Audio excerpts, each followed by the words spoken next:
Welcome back to the channel. Today, we are shifting our focus. We've witnessed the invisible poison of Chernobyl and the desperate survival of the Andes flight. But today's story takes us to an environment where the enemy is physics itself. It is a disaster that played out in slow motion while the whole world watched on live TV.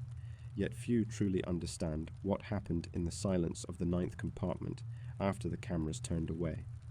We are building a global community here of people who appreciate dark, atmospheric storytelling. I am always fascinated to see where you are all listening from, whether you're working the night shift, studying, or just relaxing in the dark. So, before we descend to 108 meters, do me a favor, scroll down and leave a comment. Let me know what city or country you are watching from right now. I read every single one. As always, if you appreciate these long-form deep dives, please leave a like on the video. It helps the signal cut through the noise. Now, put on your headphones, turn off the lights. Let's go to August 2000. Sound behaves differently in the deep. On the surface, in the world of air and light that we occupy, a scream is a fragile thing. It dissipates instantly, swallowed by the wind, absorbed by the trees, or drowned out by the chaotic white noise of the living. A cry for help on land has a range of perhaps a few hundred meters before it vanishes into silence. But the ocean is different. The ocean is a medium of terrifying efficiency. Water is 800 times denser than air, and in that crushing density, sound does not fade. It travels. It propagates with a clarity that defies logic, moving 4 times faster than it does in the atmosphere, carrying its message through the cold, pressurized dark for miles without losing its edge. In the ocean, there are no secrets. Every movement, every shift of the tectonic plates, every cavitation of a propeller blade is broadcast into the blackness. The ocean listens, and sometimes, horrifyingly, it speaks back. On August 14th, 2000, 2 days after the pride of the Russian Northern Fleet vanished from the surface of the Earth, the acoustic sensors on the nuclear battlecruiser Pyotr Veliky, Peter the Great, picked up a rhythm. The cruiser was patrolling the grey, chopping waters of the Barents Sea, participating in what was supposed to be a triumphant display of naval power, a war game designed to show the world that the Russian bear had woken from its post-Soviet hibernation. But the games had gone silent, the scheduled communications had failed, and now the sonar operators, men trained to distinguish the biological chittering of shrimp from the mechanical hum of an enemy engine, were listening to something that made their blood run cold. It wasn't the chaotic grinding of metal on the sea floor. It wasn't the groaning of a settling wreck. And it wasn't the random organic noise of the currents. It was percussive, it was sharp, and, most terrifying of all, it was deliberate. Clang, clang, clang. It was the sound of a heavy steel object, likely a wrench or a sledgehammer, being struck against the hollow hull of a submarine. It is a sound that every sailor hopes never to hear, and every sonar operator prays never to detect. It is the universal language of the buried. The frequency was specific. The timing was unmistakably human. On the surface, the admirals were already drafting the press releases. They were preparing to tell the president, the families, and the watching world that the submarine Kursk had been lost with all hands. They were preparing to say that the explosion was catastrophic, that death was instantaneous, that the 118 men on board had been vaporized in a fraction of a second, feeling no pain, knowing no fear. It was a comfortable lie. It was the lie the government needed to maintain stability. It was the lie the Navy needed to save face. It was the lie the families desperately wanted to believe, because the alternative, the truth of what was happening 108 meters below them, was a nightmare too precise to contemplate. But physics does not lie. Acoustics do not care about politics or public relations. The sound waves cutting through the freezing water of the Barents Sea were telling a different story. They were telling the story of men who were not vaporized, men who were not dead, men who were cold, wet, and breathing in the pitch black, swinging a hammer against the wall of their tomb, begging the world above to listen. Dead men don't knock. And for days, the knocking continued. It was a rhythmic plea for salvation that would go unanswered, A slow-motion tragedy played out in the dark while the world argued about secrets and protocols. This is not the story of a sudden death. This is the story of the wait. This is the story of the Kursk. To understand the horror of the knocking, you first have to understand the scale of the machine that was making it. The K-141 Kursk was not just a submarine, it was a Leviathan. It was an Oscar II class nuclear cruise missile submarine, a designation that fails to capture the sheer monstrosity of its engineering. It was 154 meters long, longer than 2 jumbo jets parked nose to tail, the length of 2 football fields. It was 4 stories high. It displaced 18,000 tons of water. It was built with a double hull, a layer of high-strength steel separated from an outer shell by inches of rubber to dampen sound, making it invisible to NATO tracking systems. It was designed to hunt aircraft carriers. It was designed to withstand a direct hit from a torpedo and keep fighting. It was widely considered by naval experts, both Russian and Western, to be unsinkable. Inside this city of steel, life was supposed to be different than the cramped, sweaty conditions of older diesel submarines. The Kursk was the pinnacle of Soviet luxury and might. It had a swimming pool. It had a sauna. It had a solarium with sun lamps to give the crew a taste of vitamin D during the long, sunless months of Arctic patrol. It was a symbol of national resurgence, a floating fortress that carried 24 granite crews, missiles, each capable of carrying a nuclear warhead that could level a city. When it left the port of Vidyayevo on August 10th, heading out for the Summer X naval exercise, it carried the hopes of a crumbling military on its back. The crew was the elite, 118 men. The average age was barely 25. They were sons, fathers, and husbands who believed in the invincibility of the vessel beneath their feet.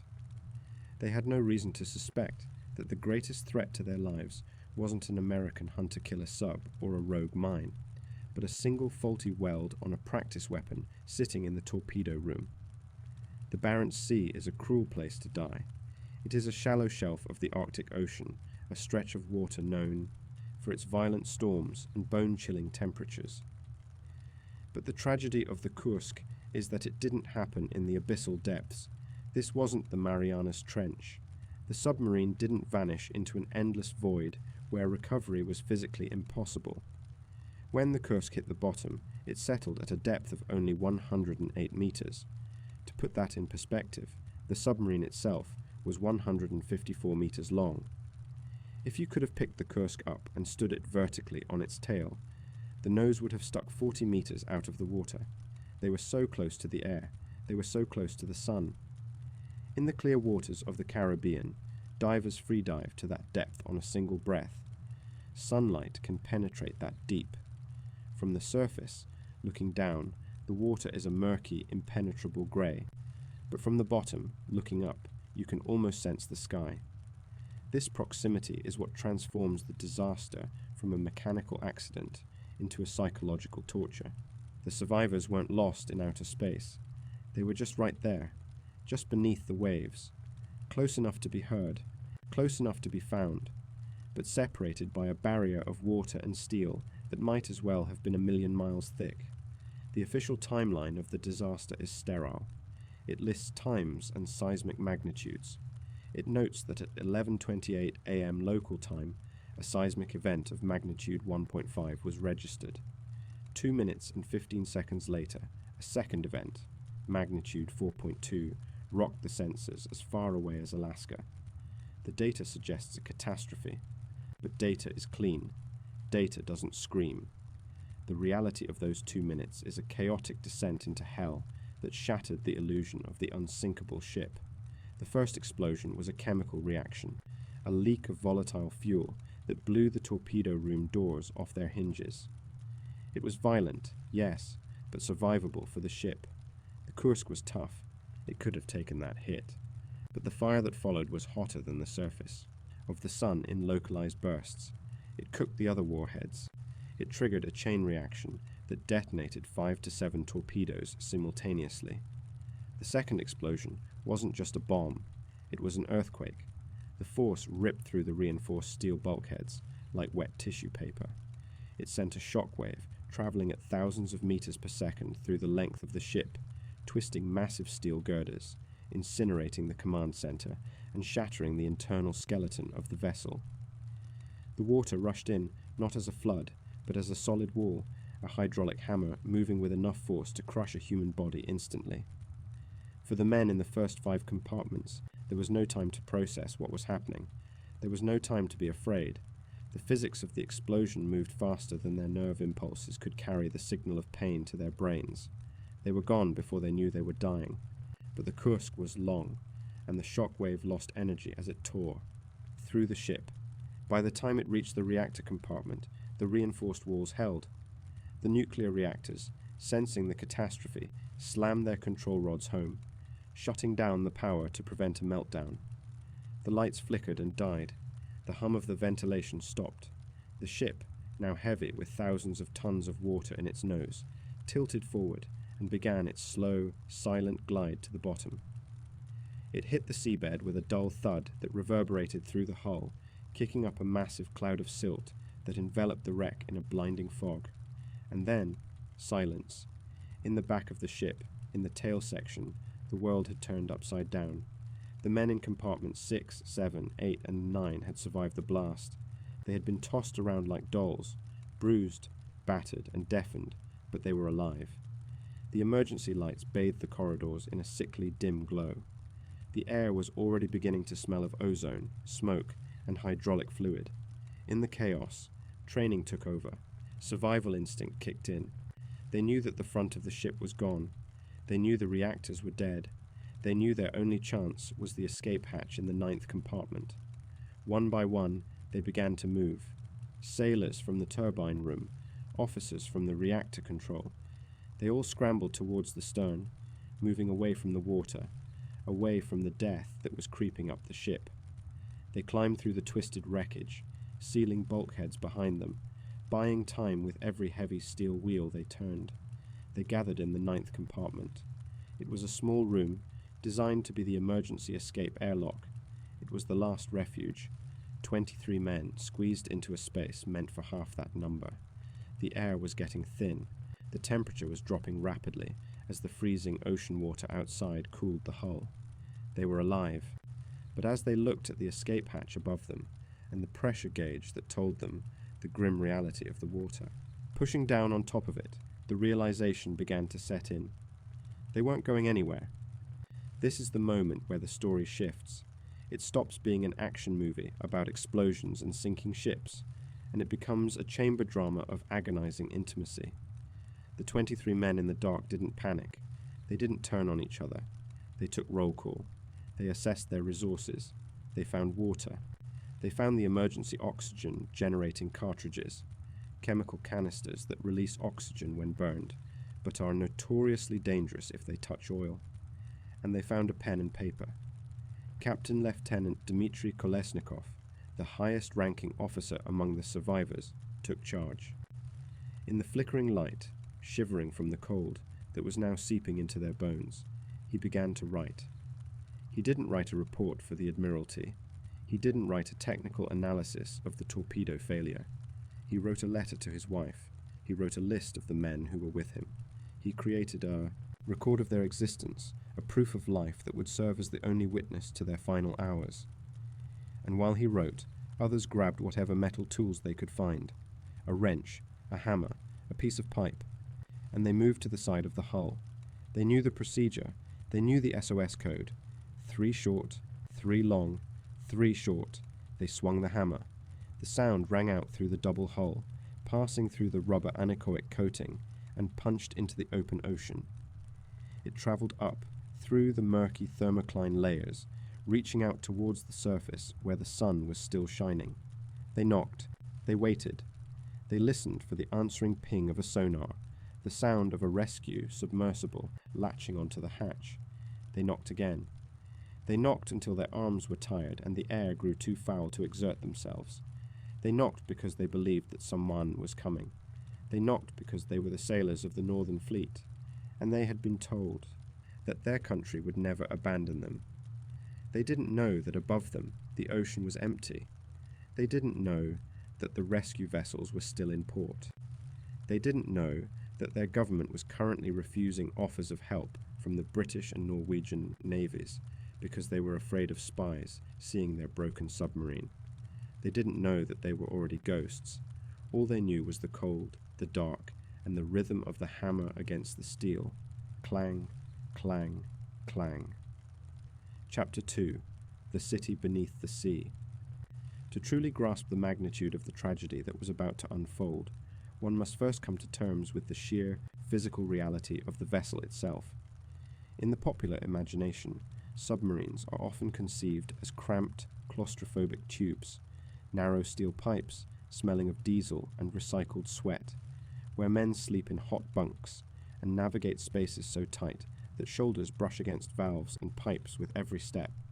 This image, born from the U-boat, films of the Second World War, and the diesel-electric hunter-killers of the Cold War, is entirely insufficient to describe the K-141 Kursk. The Kursk was not merely a submarine, it was a cathedral of warfare. It was a submerged city, a leviathan of the deep that defied the conventional limitations of naval engineering. Designated by NATO as an Oscar II class guided missile submarine, the Kursk was a monster born from the paranoid genius of the late Soviet Union. It was designed with a singular, terrifying purpose: to hunt and destroy American aircraft carrier battle groups. In the geopolitical chess game of the Cold War, the United States projected power through its massive supercarriers, floating air bases that could dominate entire hemispheres. The Soviet answer to this dominance was the Oscar II. It was the carrier killer, a weapon system built to endure a nuclear apocalypse and keep fighting. The dimensions of the Kursk are difficult to visualize without a sense of scale. It stretched 154 meters from bow to stern. To put that into perspective, it was longer than two Boeing 747 jumbo jets parked nose to tail. It was the length of 2 American football fields. If you were to stand the Kursk vertically next to the Statue of Liberty, the submarine would tower over the monument, casting a shadow that would engulf the entire island. It stood 4 stories tall, a black monolith of hydrodynamics that displaced 18,000 tons of water when submerged, double the displacement of most Western attack submarines of the era. But it wasn't just the size that made the Kursk a marvel, it was the skin. The submarine was constructed using a double-hull design, a uniquely Soviet engineering philosophy that prioritized survivability above all else. The inner hull, the pressure vessel where the crew lived and worked, was forged from high-strength steel capable of withstanding the crushing depths of the Arctic Ocean. Surrounding this was the outer hull, a separate shell separated from the inner sanctum by a significant gap.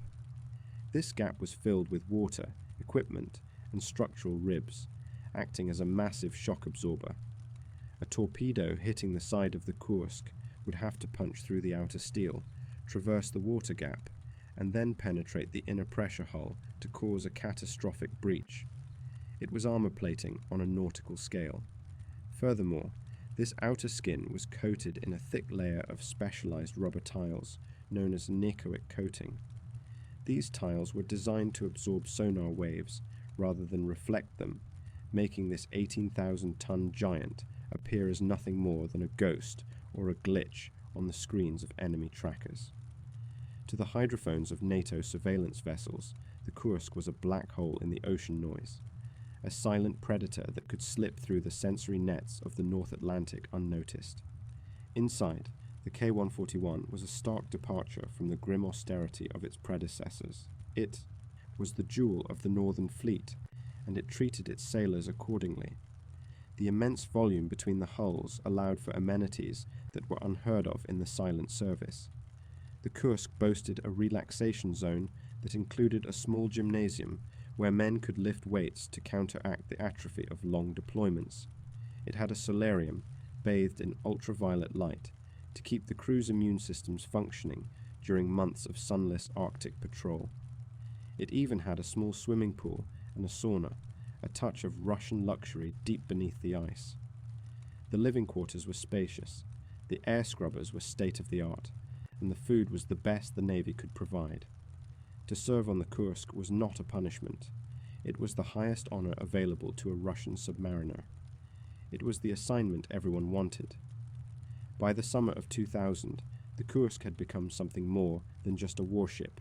It had become a symbol. The 1990s had been a decade of humiliation for the Russian military. Following the collapse of the Soviet Union, the once mighty Red Fleet had been left to rot at the docks. Ships were stripped of copper wiring by starving conscripts. Nuclear reactors sat unmaintained in rusting hulks in Murmansk. Officers went unpaid for months, and the pride of a superpower had dissolved into a grim struggle for survival. But the Kursk was different. Commissioned in 1994, it was one of the few vessels completed after the fall. It was new, it was maintained, it was powerful. When the Kursk put to sea, it was a message to the world, and perhaps more importantly, a message to the Russian people themselves, that they were still a force to be reckoned with. It was the diamond in a sea of rust. The mission in August 2000 was intended to be the crowning achievement of this resurgence. It was christened Summer X, the largest naval exercise Russia had attempted in a decade. The sheer scale of the operation was staggering. 30 ships, including the heavy nuclear missile, cruiser Pyotr Veliki, destroyers, uneven frigates, and smaller attack submarines were gathering in the Barents Sea. They were there to simulate a defense of the motherland against a hypothetical Western invasion fleet. The script of the war game called for the Kursk to play the role of the ultimate antagonist. It was to slip through the defensive screen of the surface fleet, remain undetected, and deliver a simulated missile strike against the flagship.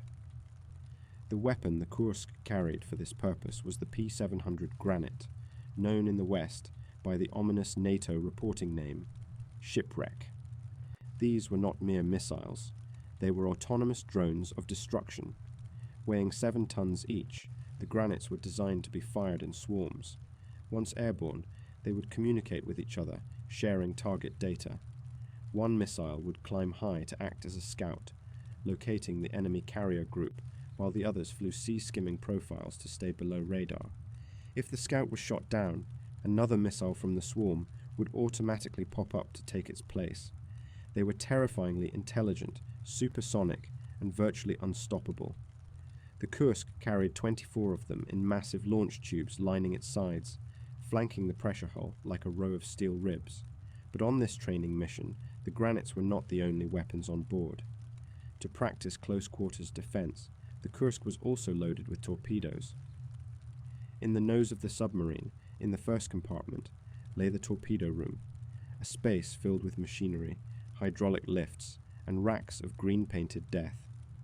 Among the standard munitions loaded for the exercise was a Type 65-76 Kit torpedo. It was an older design, a relic of the Soviet doctrine that prioritized raw power over safety. It was huge, heavy, and propelled by a fuel mixture involving kerosene and high-test peroxide, HTP. HTP is a chemical that makes engineers nervous. It is a highly concentrated form of hydrogen peroxide, the same there, stuff used to bleach hair or clean cuts, but distilled to a potency where it becomes a violent oxidizer. When HTP comes into contact with a catalyst, rust, copper, or certain organic materials, it doesn't just burn, it expands. It decomposes instantly into steam and oxygen, increasing its volume by 5,000 times in a fraction of a second. The pressure generated by such a reaction is immense. Because of this volatility, the British Navy had abandoned HTP torpedoes in the 1950s after a fatal accident aboard the HMS Sidon. The Americans refused to touch them, but the Russian Navy, strapped for cash and sitting on stockpiles of Cold War munitions, kept them in service. They were cheap, they were fast, and they were powerful. They were also ticking time bombs if not maintained with surgical precision. And so, on the morning of August 10th, 2000, the Kursk cast off its lines from the pier at Vidyayevo. The weather was calm, the sky a pale washed-out grey, typical of the high latitudes. On the dock, wives and children waved goodbye. unaware that the massive black silhouette, slipping silently into the mist, was embarking on a one-way trip. The crew of 118 men was in high spirits.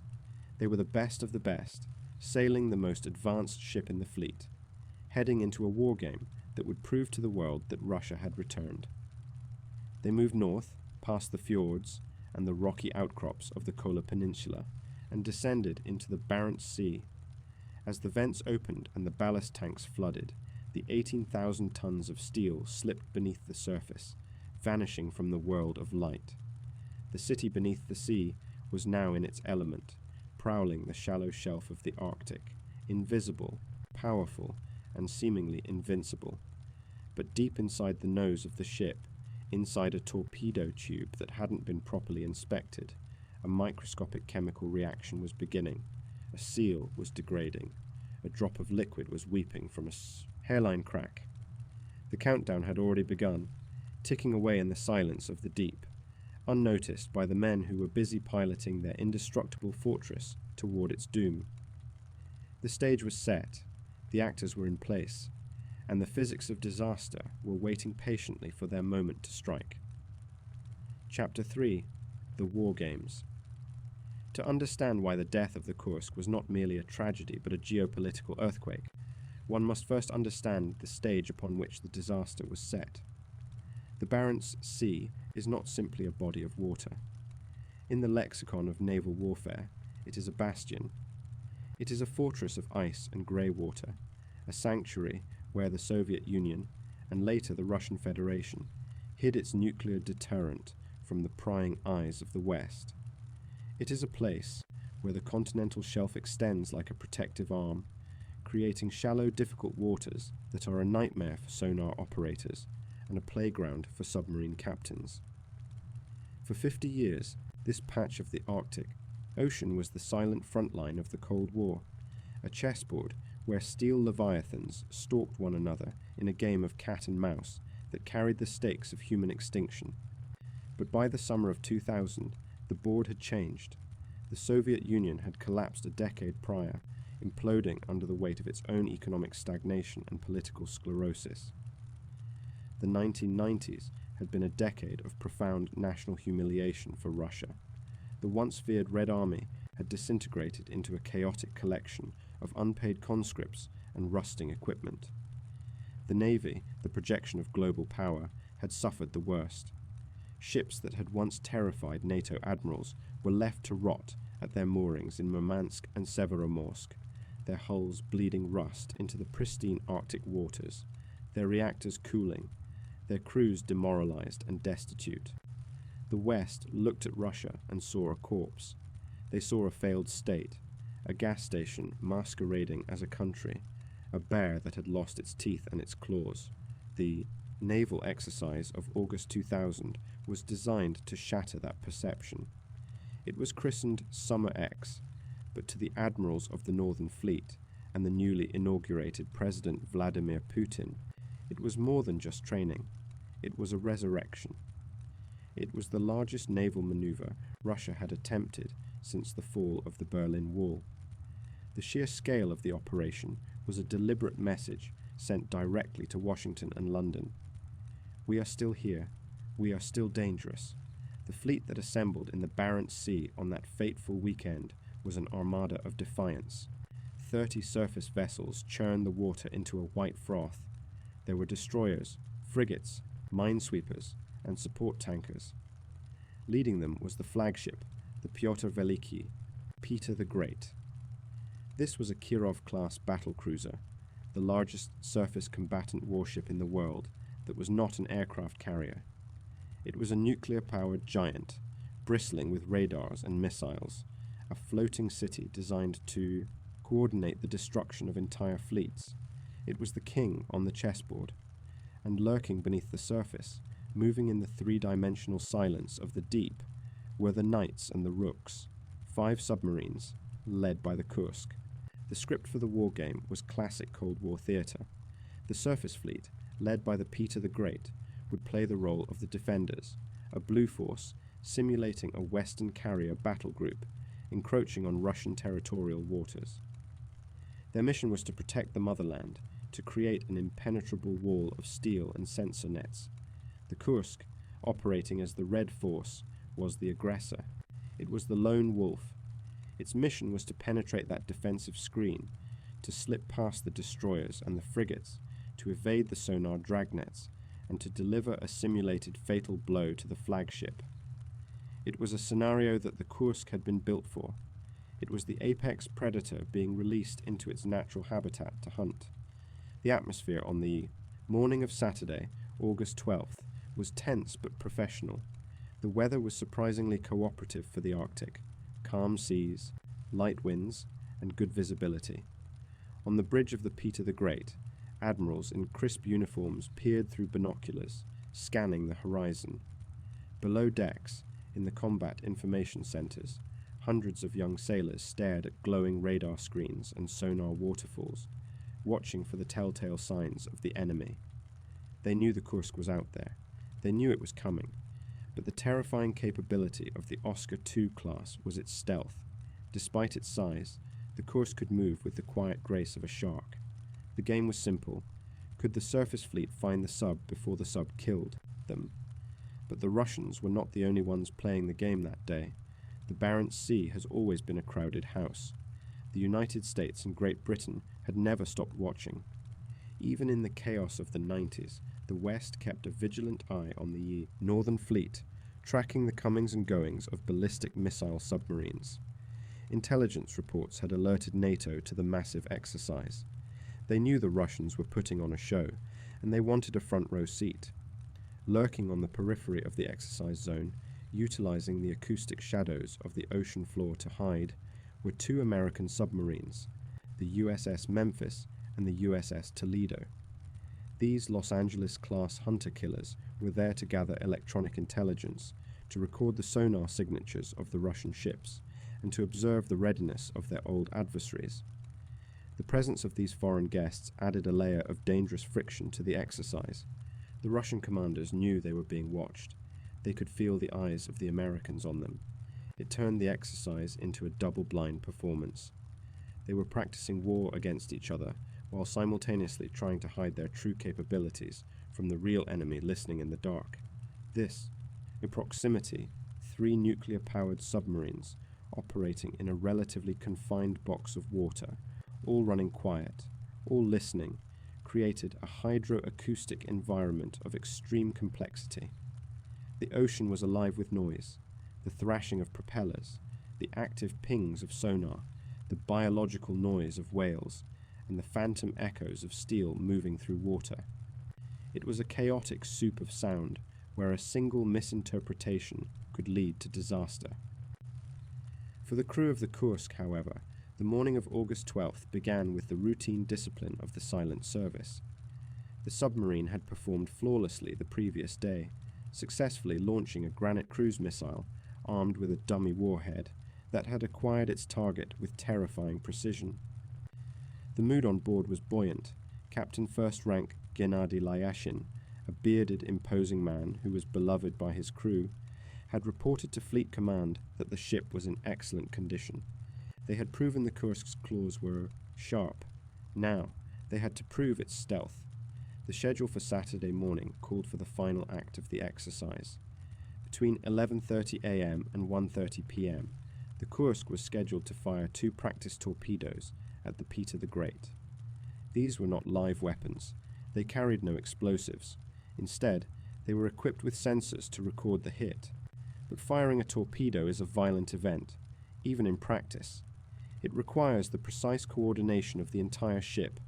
The boat must be brought to the correct depth and speed. The target solution must be calculated. The tube must be flooded. The pressure must be equalized. At 08:51 a.m., Captain Lyakin requested permission to conduct the torpedo firing exercise. The transmission was brief, professional, and routine. Request permission to load tubes. Target designated. The response from the flagship was immediate. Permission granted. Good hunting. That was the last voice communication the world would ever hear from the K-141 Kursk. For the next 2 hours, the submarine went silent. This was expected. They were entering combat mode. To simulate an attack, they had to disappear. Lyashin ordered the boat to descend to periscope depth, hovering just below the waves. The crew moved with practiced efficiency. In the control room, the red battle lights would have been engaged, bathing the faces of the officers in a crimson glow. The air would have been thick with the focused intensity of men doing dangerous work. In the galley, cooks were likely preparing the midday meal, borscht, perhaps, or cutlets, unaware that the timeline of their lives had shrunk to minutes. In the first compartment, the torpedo room, the activity was frantic. The weapon selected for the exercise was the Fat Girl, the massive Type 6576 torpedo. The torpedo men, young conscripts and warrant officers, began the complex procedure of loading the weapon into the tube. This was heavy manual labor combined with delicate engineering. The torpedo weighed tons. It was slick with grease and cold to the touch. It smelled of machine oil and the sharp chemical tang of its fuel. The tragic irony of the War Games chapter is found in this specific moment.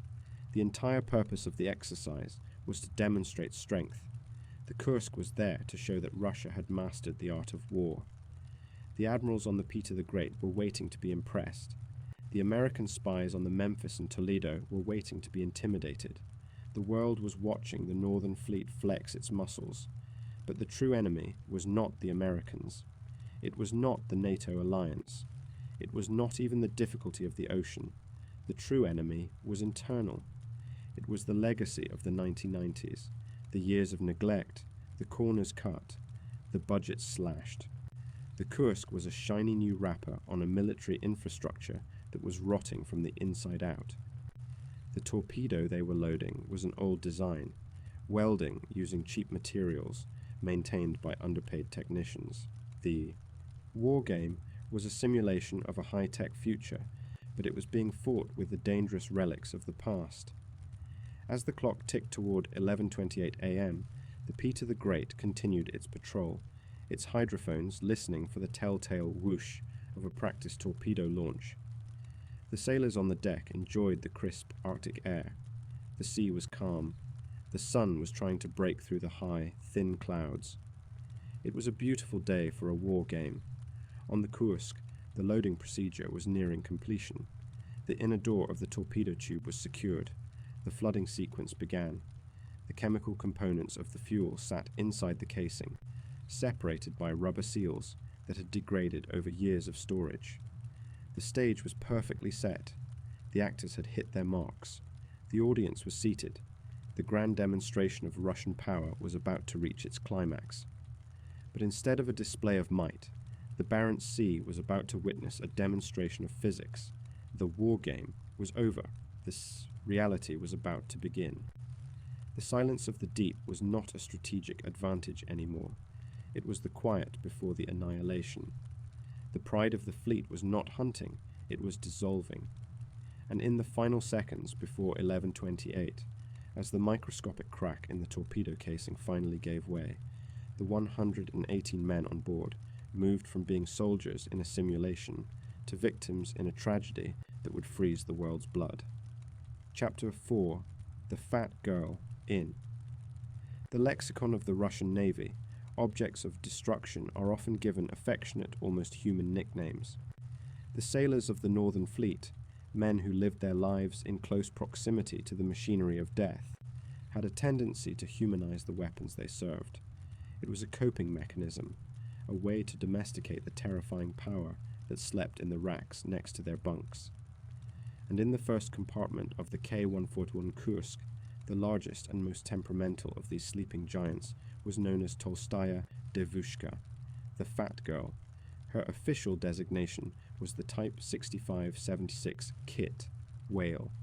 She was a relic of a different era, a monster born in the paranoid laboratories of the 1970s Soviet Union. While the Kursk itself was a masterpiece of modern stealth and digital integration, the Type 6576 was a brute. It was designed with a singular crude philosophy. If you cannot be smarter than the American aircraft carriers, you must be bigger, faster, and more violent. And the Fat Girl was undeniably big. Most torpedoes are sleek, needle-like instruments. The standard NATO torpedo, the Mark 48, is 533 mm, 21 inches, in diameter.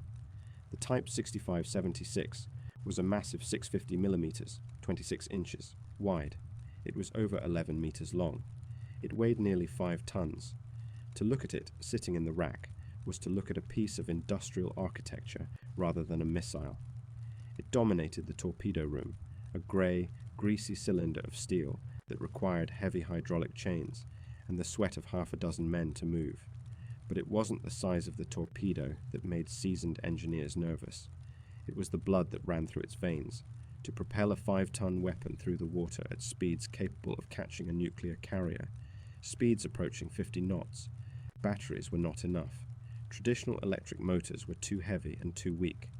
The Soviet engineers needed raw, unadulterated power. They needed a chemical reaction that could generate massive thrust instantly. They chose a fuel that most of the world had abandoned decades earlier.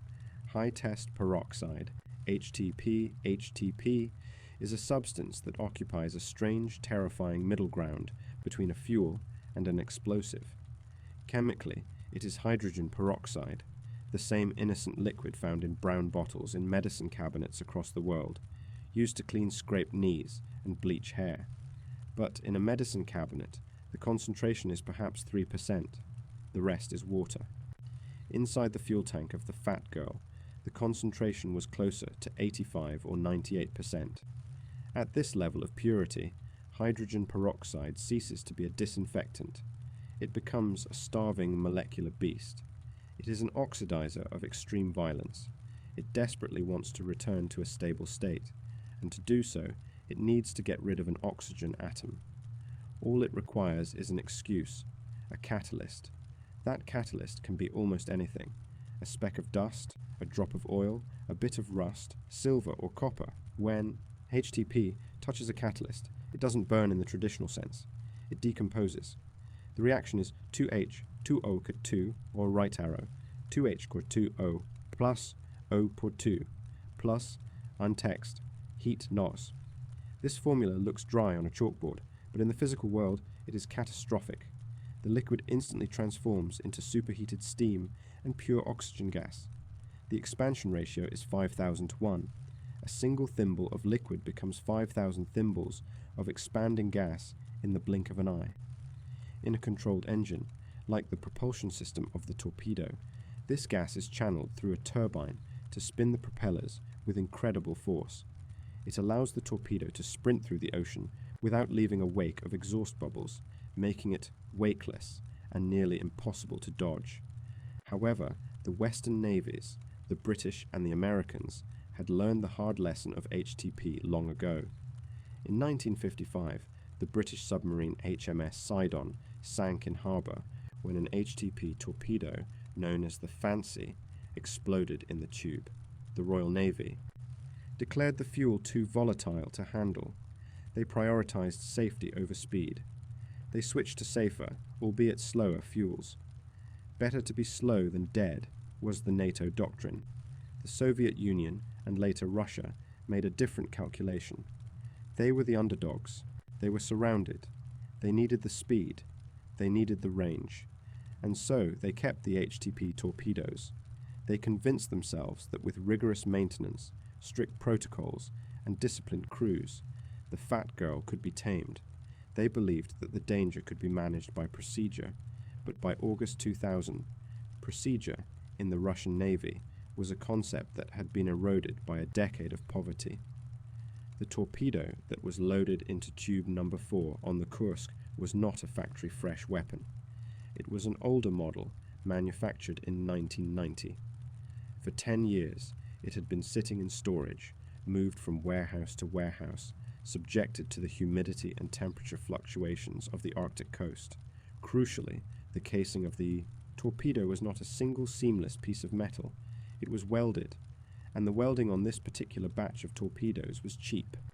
Investigations would later suggest that the welding seam on the fuel tank was microscopically flawed. Perhaps it was a tiny bubble in the metal, a grain of impurity left by a tired factory worker in Kyrgyzstan a decade prior. Perhaps the rubber seals, designed to keep the volatile HTP from touching the metal casing, had dried out and cracked after years of neglect. Whatever the initial cause, the result was a leak. It wasn't a gush. It wasn't a visible stream of liquid pouring onto the deck plates. It was likely a weep, a slow, molecular migration of the HTP seeping through the compromised seal. At 11:28 a.m., inside the number 4 torpedo tube, the environment was changing. The tube was a sealed steel cylinder. As the Kursk maneuvered for its practice shot, the HTP began to drip onto the torpedo casing. It found what it was looking for. Perhaps it was the kerosene fuel it was mixed with. Perhaps it was a patch of rust on the inside of the tube. Perhaps it was the grease on the loading mechanism. The catalyst made contact. Inside the microscopic world of the chemical leak, the temperature skyrocketed. The HTP began to decompose. It hissed into steam. The pressure inside the torpedo casing began to rise. This was the fat girl waking up. She was expanding. The casing of the dummy warhead, which was supposed to be inert, was suddenly being pressurized from the inside by a runaway chemical reaction. In the torpedo room, the crew was oblivious. There were 7 men in the first compartment at that moment. They were busy. The air was loud with the hum of ventilation and the hydraulic groans of the ship. They couldn't hear the hiss inside the sealed tube. They couldn't smell the acrid metallic tang of the reaction because it was contained behind inches of reinforced steel. They were standing next to a bomb that had already lit its own fuse. The tragedy of the Type 6576 is that it was a weapon that required perfection to be safe, deployed by a system that had forgotten what perfection looked like. The torpedo was a high-performance race car engine being maintained by mechanics who hadn't been paid in months, using spare parts found in a scrap heap. It was a collision of high ambition and low resources. As the pressure inside the casing reached critical mass, the physics of the situation became simple. The steel of the torpedo body could withstand a certain amount of pressure. The HTP reaction was generating infinitely more. Something had to give. At 11:28:27, the structural integrity of the fat girl failed. The casing ruptured. The kerosene tank and the HTP tank, which were supposed to mix only in the combustion chamber, suddenly mixed in the open air of the torpedo tube. This was not the big explosion. This was the match. The resulting blast was the equivalent of about 100 kilograms of TNT. In the open air, this would have been a large bomb. Inside the confined pressurized steel tube of a submarine, it was a directed charge. It blew the back door of the torpedo tube off its hinges. The fat girl had spoken. And in doing so, she had turned the first compartment of the Kursk into an inferno. But she was not done. She had merely cleared the throat of the disaster. The true horror was that she was not alone in the room. Lined up in the racks, row upon row, were her sisters, and they were listening. The heat from the first blast was now washing over them, cooking their fuel, destabilizing their warheads, preparing them for the sympathetic detonation that would tear the world apart. The fat girl was the spark. The rest of the torpedo room was the powder keg, and the fuse had burned down to 0. Chapter 5, 11:28 M. The universe operates on a schedule defined by physics, and on the morning of August 12, 2000, the timeline of the K-141 Kursk was synchronized to a chemical reaction taking place inside a sealed steel tube. The crew in the command center, separated from the torpedo room by layers of steel and machinery, was operating on human time. They were watching clocks, checking schedules, and anticipating the lunch rotation. But in the first compartment, the clock had stopped ticking and had begun to scream. At exactly 11:28 and 27 seconds, the weep of high-test peroxide inside the casing of the Type 6576 torpedo found its catalyst. The kerosene fuel tank, corroded or compromised by a microscopic flaw in the welding, surrendered its integrity. The two liquids mixed. In the open air, such a mixture would result in a violent, uncontained fireball.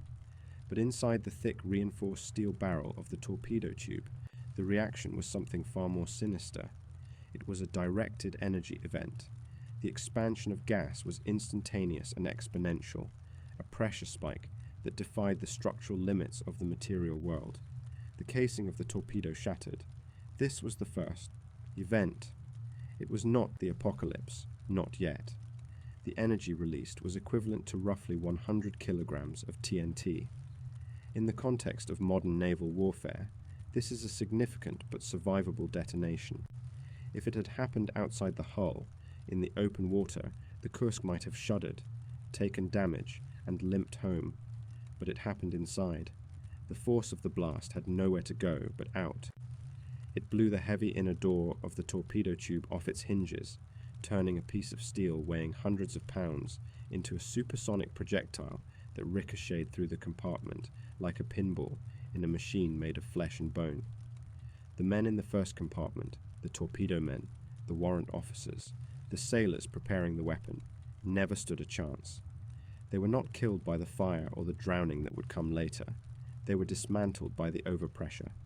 The shockwave that filled the room was a physical hammer, a wall of air moving faster than the speed of sound, that liquefied internal organs and shattered skeletons before the brain could process the flash of light. The atmosphere in the room instantly transformed into a superheated aerosol of atomized kerosene and oxygen. A fire, ferocious and blinding, erupted in the confined space, consuming the air and replacing it with a toxic, searing smoke. But the horror of 11:28 a.m. is not just about the men who died in that first second. It is about the men who survived it. In the command center, located in the second compartment just behind the torpedo room, the explosion was felt as a dull, heavy thud. It was a sensation that no submariner ever wants to feel, the ship kicking against the water, a shudder that vibrated through the deck plates and into the soles of their feet. The lights would have flickered. Dust, accumulated in the overhead pipes and cable runs over years of service, would have rained down like grey snow. Captain Liakin and his officers were suddenly plunged into a nightmare scenario. The intercom system connected to the bow went dead. The sensors in the first compartment flatlined or screamed error messages. They were blind. They were deaf. But they were still alive. The bulkheads between the compartments were built to withstand immense pressure, and for a few fleeting moments, they held. The fire was contained in the nose of the ship. However, the physics of the Kursk had fundamentally changed. The blast had not just killed the crew in the bow. It had breached the hull. The integrity of the first compartment was gone. Water, the freezing, high-pressure water of the Barents Sea, began to rush in through the shattered torpedo tube. But it wasn't just water. It was an influx of mass. The delicate buoyancy of the submarine, carefully balanced to keep it hovering at periscope depth, was instantly destroyed. The nose of the ship became heavy, terribly, fatally heavy. The Kursk began to dip. The bow dropped. The massive propellers at the stern, still, spinning, were now driving the ship not forward, but downward. The submarine began a terminal dive, a slow-motion fall toward the seabed that the autopilot fought in vain to correct. The planes jammed. The ballast systems, overwhelmed by the sudden intake of ocean, could not compensate. The Leviathan was dying. On the surface, the event registered as a seismic anomaly. In Norway, at the Norsar Seismic Array, sensitive instruments designed to detect nuclear tests picked up a spike. It was small, magnitude 1.5 on the Richter scale. To a geologist, it looked like a minor earth tremor, a shifting of rocks on the ocean floor. But to the sonar operators on the American submarines Memphis and Toledo, lurking miles away, it was unmistakable. They heard the sharp crack of the explosion, followed by the groaning of steel under stress. They heard the sound of a submarine in distress. On the bridge of the flagship Pyotr Veliky, the crew felt a shudder. It was a vibration that traveled through the water and rang the hull of the heavy cruiser. Officers looked at each other. Was that the torpedo launch? Was that the sound of the engine starting? Or was it something else? The report went up the chain of command. Detected underwater acoustic event. But there was no fireball on the surface. There was no debris field. There was just the grey ocean, rolling on as it had for 1 billion years. The exercise continued. The admirals checked their watches, waiting for the radio report from Liachin that the target had been engaged.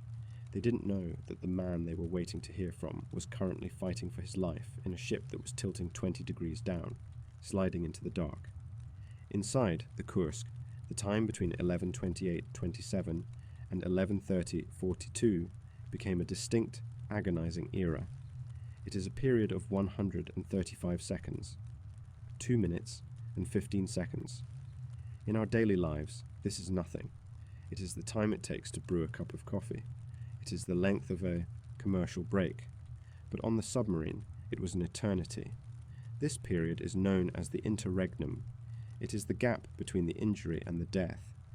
As the ship dove, the fire in the first compartment was not extinguished by the rushing water. Instead, it was fed. The HTP reaction generates its own oxygen. It does not need air to burn. It burns underwater. It burns in a vacuum. The fire raged with the intensity of a blast furnace, temperatures reaching over 2,000 degrees Celsius. The steel of the torpedo racks began to glow cherry red, then white hot. And sitting in those racks, bathed in this inferno, were the other torpedoes. The fat girl had sisters. 21 other weapons were stored in the first compartment. Some were standard electric torpedoes. Others were warshot-ready missiles.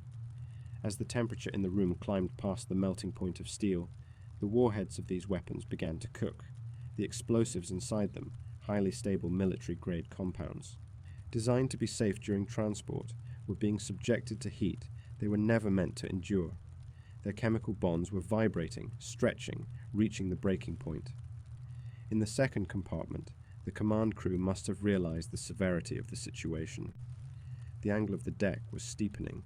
Books, charts, and coffee cups would have been sliding off the consoles, crashing against the forward bulkhead. The air conditioning vents would have stopped blowing cool air and started circulating the acrid smell of smoke that was seeping through the seals.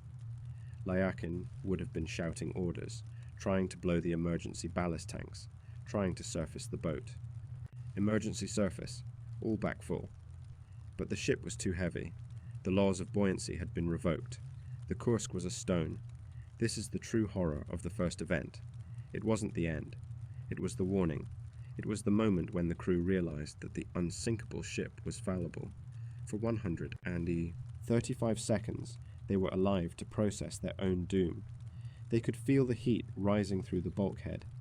They could hear the roaring of the fire in the bow, a sound like a jet engine screaming inside a cave. They could hear the groaning of the hull as the depth gauge spun deeper and deeper. 50 meters, 60 meters, 70 meters. They were falling toward the bottom. And they were sitting on top of a bomb that was priming itself. The seismic data tells us exactly how long they had. We can see the first spike at 11:28:27.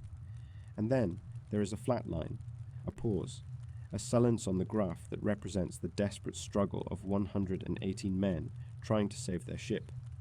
It represents the frantic turning of valves, the shouting of commands, the prayers whispered in the dark. It represents the realization that the fire forward was not going out. As the Kursk approached the seabed, the heat in the first compartment reached the critical threshold. The 5-2, 7 combat-ready torpedoes, their warheads now superheated to the point of instability, reached their flashpoint simultaneously. The universe, having paused for 2 minutes to allow the horror to sink in, pressed the play button again. The chemistry of the high explosives surrendered. The first event had been a grenade. The second event, approaching at the speed of light, was going to be a volcano. At 11:30 and 42 seconds, the Kursk hit the bottom, or perhaps it was just before it hit. The timing is a blur of physics and destruction, but the result was absolute. The interregnum was over. The dull thud was about to be replaced by a sound that would circle the globe. The fat girl had spoken, but now the entire choir was about to sing. And the men in the command center, who had spent the last 2 minutes fighting to save their vessel, were about to be erased from history. Chapter 6. The Earthquake. If the first explosion was a warning, a sharp, violent slap to the face of the Northern Fleet, the second explosion was an execution. The 135 seconds of the interregnum had ended. The timeline of uncertainty was over. At 11:30 and 42 seconds, the physics of the disaster shifted from a localized chemical fire to a cataclysmic release of energy that would register on geological instruments on the other side of the planet. Inside the shattered remains of the first compartment, the temperature had climbed beyond the realm of industrial tolerance. The fire, fed by the oxygen-rich decomposition of the high-test peroxide, had turned the torpedo room into a kiln. The steel racks holding the remaining weapons were glowing white-hot. The warheads inside those weapons, unstable cocktails of high explosives designed to break the keels of aircraft carriers, were vibrating at a molecular level. They were cooking, and unlike the Fat Girl, which had merely burst its casing, these weapons were about to do exactly what they were designed to do. It is believed that between 5 and 7 torpedoes detonated simultaneously. The human mind has difficulty comprehending the speed of high explosives. We are accustomed to things happening in real time, the time it takes for a glass to fall, a car to brake, a person to blink. But a detonation does not happen in real time. It happens in microtime. The velocity of detonation for modern naval explosives is roughly 8,000 meters per second. That is 23 times the speed of sound. It is a speed so fast that the explosion is over before the light from the flash can reach the retina of a human eye standing a few feet away. When those warheads triggered, they did not just explode, they erased the front of the submarine. The combined force of the blast was estimated to be between 2 and 3 tons of TNT. In the open air, a blast of this magnitude would level a city block. It would shatter windows for miles. It would create a mushroom cloud visible from the horizon. But this did not happen in the open air. It happened inside a sealed, pressurized steel tube, submerged in a non-compressible fluid. The result was a phenomenon known as containment. The energy had nowhere to go. It could not dissipate into the atmosphere. Instead, it was focused entirely on the structure of the Kursk. The explosion transformed the first compartment into a rapidly expanding bubble of superheated gas and plasma. The pressure spiked to tens of thousands of atmospheres in a fraction of a millisecond. The effect was not like a bomb going off in a room. It was like a shotgun going off inside a flute. The heavy steel bulkhead separating the torpedo room from the command center, a wall of metal designed to withstand the crushing pressure of the deep ocean, vaporized. It didn't buckle. It didn't bend. It simply ceased to exist as a solid barrier. The shockwave, moving at hypersonic velocity, tore through it as if it were made of wet tissue paper. This brings us to the command center in the second compartment. This was the brain of the ship. It was where Captain Gennady Lyakhin and the senior officers had spent the last 2 minutes frantically trying to save their vessel. They were surrounded by the most advanced technology the Russian Federation possessed. They were the elite. But in the face of the second event, rank and technology meant nothing. The shockwave entered the second compartment faster than the nerve impulses could travel from the officers' ears to their brains. They were dead before they heard the sound. They were dead before their bodies could register the sensation of heat or pain. The command center was scoured clean. The periscopes were sheared off. The heavy machinery, the sonar consoles, the plotting tables, everything was shredded into shrapnel and propelled backward into the ship. The brain of the Kursk was lobotomized in less than 1/10 of a second.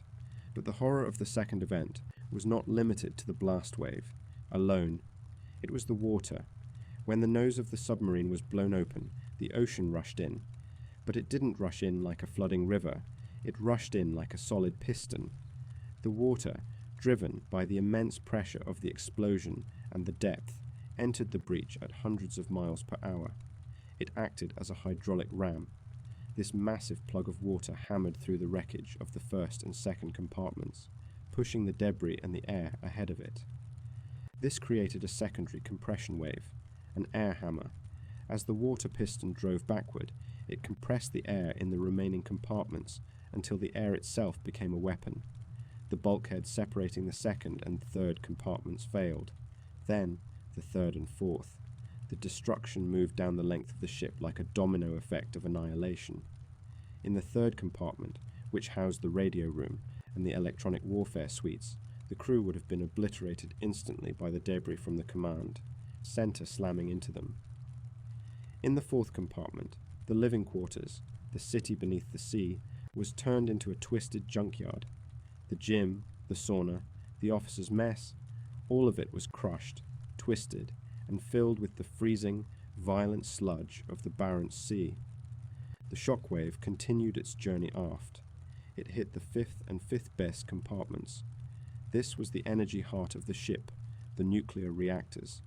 Here, the engineering of the Soviet Union finally held its ground against the physics of destruction. The bulkheads surrounding the reactor compartment were built stronger than anything else on the ship. They were designed to survive a direct hit. As the shockwave slammed into the front wall of the reactor compartment, the steel groaned, deformed, and bowed inward, but it did not break. The wave of death that had consumed the first half of the ship was finally stopped. Inside the reactor control room, the shock was massive. The sheer G-force of the impact would have thrown the engineers across the room. Equipment would have been torn from the walls, but the reactors themselves, sensing the catastrophic acceleration, initiated an automatic emergency shutdown. The control rods were slammed home by gravity and spring-loaded mechanisms. The scram was successful. In the midst of the apocalypse, the nuclear hearts of the Kursk went to sleep. This single mechanical triumph prevented the disaster from becoming a radioactive environmental catastrophe that could have poisoned the Arctic for decades. But while the internal destruction was terrifying, the external signature of the explosion was global. Thousands of miles away, in the quiet forests of Norway, the seismometers at the Norsar Institute jumped. The needles scribbled frantically across the paper drums. The analysts on duty saw the spike immediately, a magnitude 4.2 seismic event. A 4.2 earthquake is not trivial. It is enough to rattle dishes in a cupboard. It is enough to wake you from a deep sleep. But this earthquake did not come from a fault line. It came from a single point in the ocean. The data was unequivocal. The location was 69 degrees north, 37 degrees east. The same coordinates where, just 2 minutes earlier, they had detected the smaller 1.5 magnitude pop. The analysts knew what they were looking at. Earthquakes rumble. They build up and taper off. Explosions are sharp. They arrive all at once. This was an explosion, and judging by the energy required to generate a 4.2 signal through the Earth's crust, it was massive. They calculated the yield. It wasn't just a torpedo. It was a magazine detonation. Back in the Barents Sea, the surface of the ocean shuddered. The flagship Pyotr Veliki, cruising miles away, was rocked by the concussion. This wasn't a vibration. It was a kick. Sailors on the deck stumbled. The hull of the giant battlecruiser rang like a bell. Below decks, the sonar operators tore their headphones off as a deafening roar washed out their senses. The ocean, usually a chaotic mix of background noise, was suddenly dominated by a single, overwhelming acoustic slam. And then, silence. The Kursk, now a broken corpse of a ship, settled onto the seabed. The nose was gone, replaced by a jagged maw of torn steel. The first 4 compartments were flooded, crushed, and lifeless. The reactor compartment was dark. The ship lay at a slight angle, half buried in the silt that had been kicked up by the impact. The city beneath the sea was dead, or so it seemed. The second event had done its work. It had killed the majority of the crew. It had destroyed the command structure. It had silenced the engines and the reactors. It had alerted the world that something terrible had happened, but the physics of the explosion had been directional. The blast had moved aft, losing energy with every bulkhead it smashed through. By the time it hit the reactor wall, it was spent. Behind that wall, in the tail of the ship, the laws of physics had been slightly kinder. The shockwave that reached the rear compartments, 6, 7, 8, and 9, was not a liquefying hammer. It was a violent car crash level impact. In the turbine room, compartment 7, and the escape trunk, compartment 9, the men were thrown from their feet. Lights shattered. Pipes burst. Smoke filled the air. But they were not vaporized. They were not crushed. They were shaken, bruised, terrified, and deafened. But they were breathing. The second event was the dividing line. Before 11:30:42, the Kursk was a submarine in distress. After 11:30:42, the Kursk was a tomb, but it was a tomb with a pocket of air. As the cloud of silt slowly began to settle around the wreck, burying the devastation in a soft grey blanket, the seismographs in Norway went quiet. The echoes faded in the distance. The ocean returned to its ambient rumble. But inside the steel carcass, deep in the stern, flashlights were clicking on. Voices were calling out names in the dark. The explosion had taken everything from them: their captain, their friends, their power, their hope of fighting back. But it had left them one thing. It had left them time. The earthquake was over. The long, silent nightmare of the wait was about to begin. The world above was still debating whether an accident had occurred. The admirals were still scanning the horizon for a periscope. But 108 meters down, 23 men were realizing that they were the last souls left alive in hell. Chapter 7. The Silence. On the surface of the Barents Sea, the world had not ended. To the casual observer standing on the deck of a support ship, or perhaps a fisherman navigating the grey waters miles away, the morning of August 12th remained stubbornly, infuriatingly normal. The sky was a low, heavy blanket of stratus clouds. The wind was light, barely whipping the whitecaps. The sea state was calm, a deceptive mirror that reflected nothing but the indifference of the natural world.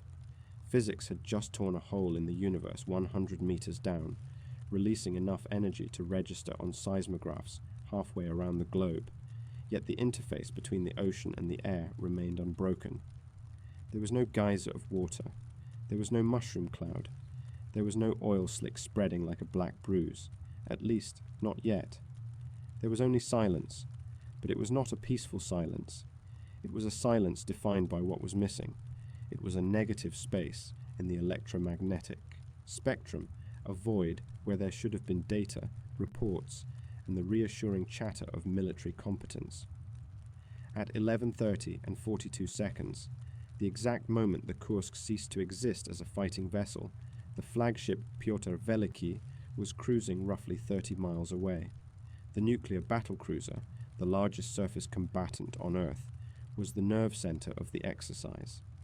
On its bridge, Admiral Vyacheslav Popov, the commander of the Northern Fleet, was overseeing the war game. When the shockwave from the second explosion hit the cruiser, it was unmistakable. The massive hull, displacing 28,000 tons, rang like a struck bell. It was a sharp, violent shudder that travelled up through the keel, vibrating the deck plates and rattling the coffee cups in the officers' wardroom. The reaction on the bridge was immediate but confused. A report came in from the hydroacoustic station. Registered underwater acoustic event, bearing distance, heavy fluctuation. In a different navy, or perhaps in a different era, this might have triggered an immediate general quarters alarm. A magnitude 4.2 explosion is not subtle. It sounds like war, but the mindset of the Northern Fleet in August 2000 was not wired for catastrophe. It was wired for denial.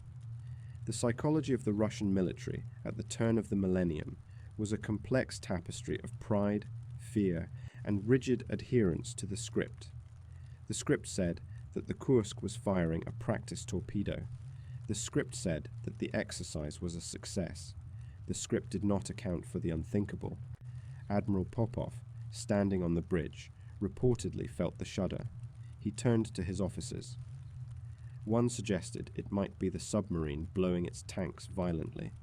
Another suggested it was part of the weapon launch signature, perhaps a particularly enthusiastic solid rocket booster igniting underwater. A third theory was that the Kursk had collided with an external object, perhaps the American submarine they knew was lurking nearby. But no one said the word sinking. No one said explosion. To admit that possibility was to invite a reality that none of them could handle. And so, the order was given to wait. The fleet continued its patrol.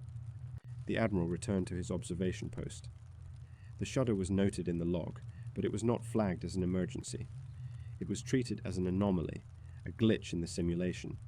This decision, the decision to do nothing, marked the beginning of the silence. It was a period of bureaucratic paralysis that would last for nearly 12 hours. The first missed deadline arrived quickly. According to the exercise plan, the Kursk was scheduled to complete its torpedo firing run by 1:30 p.m.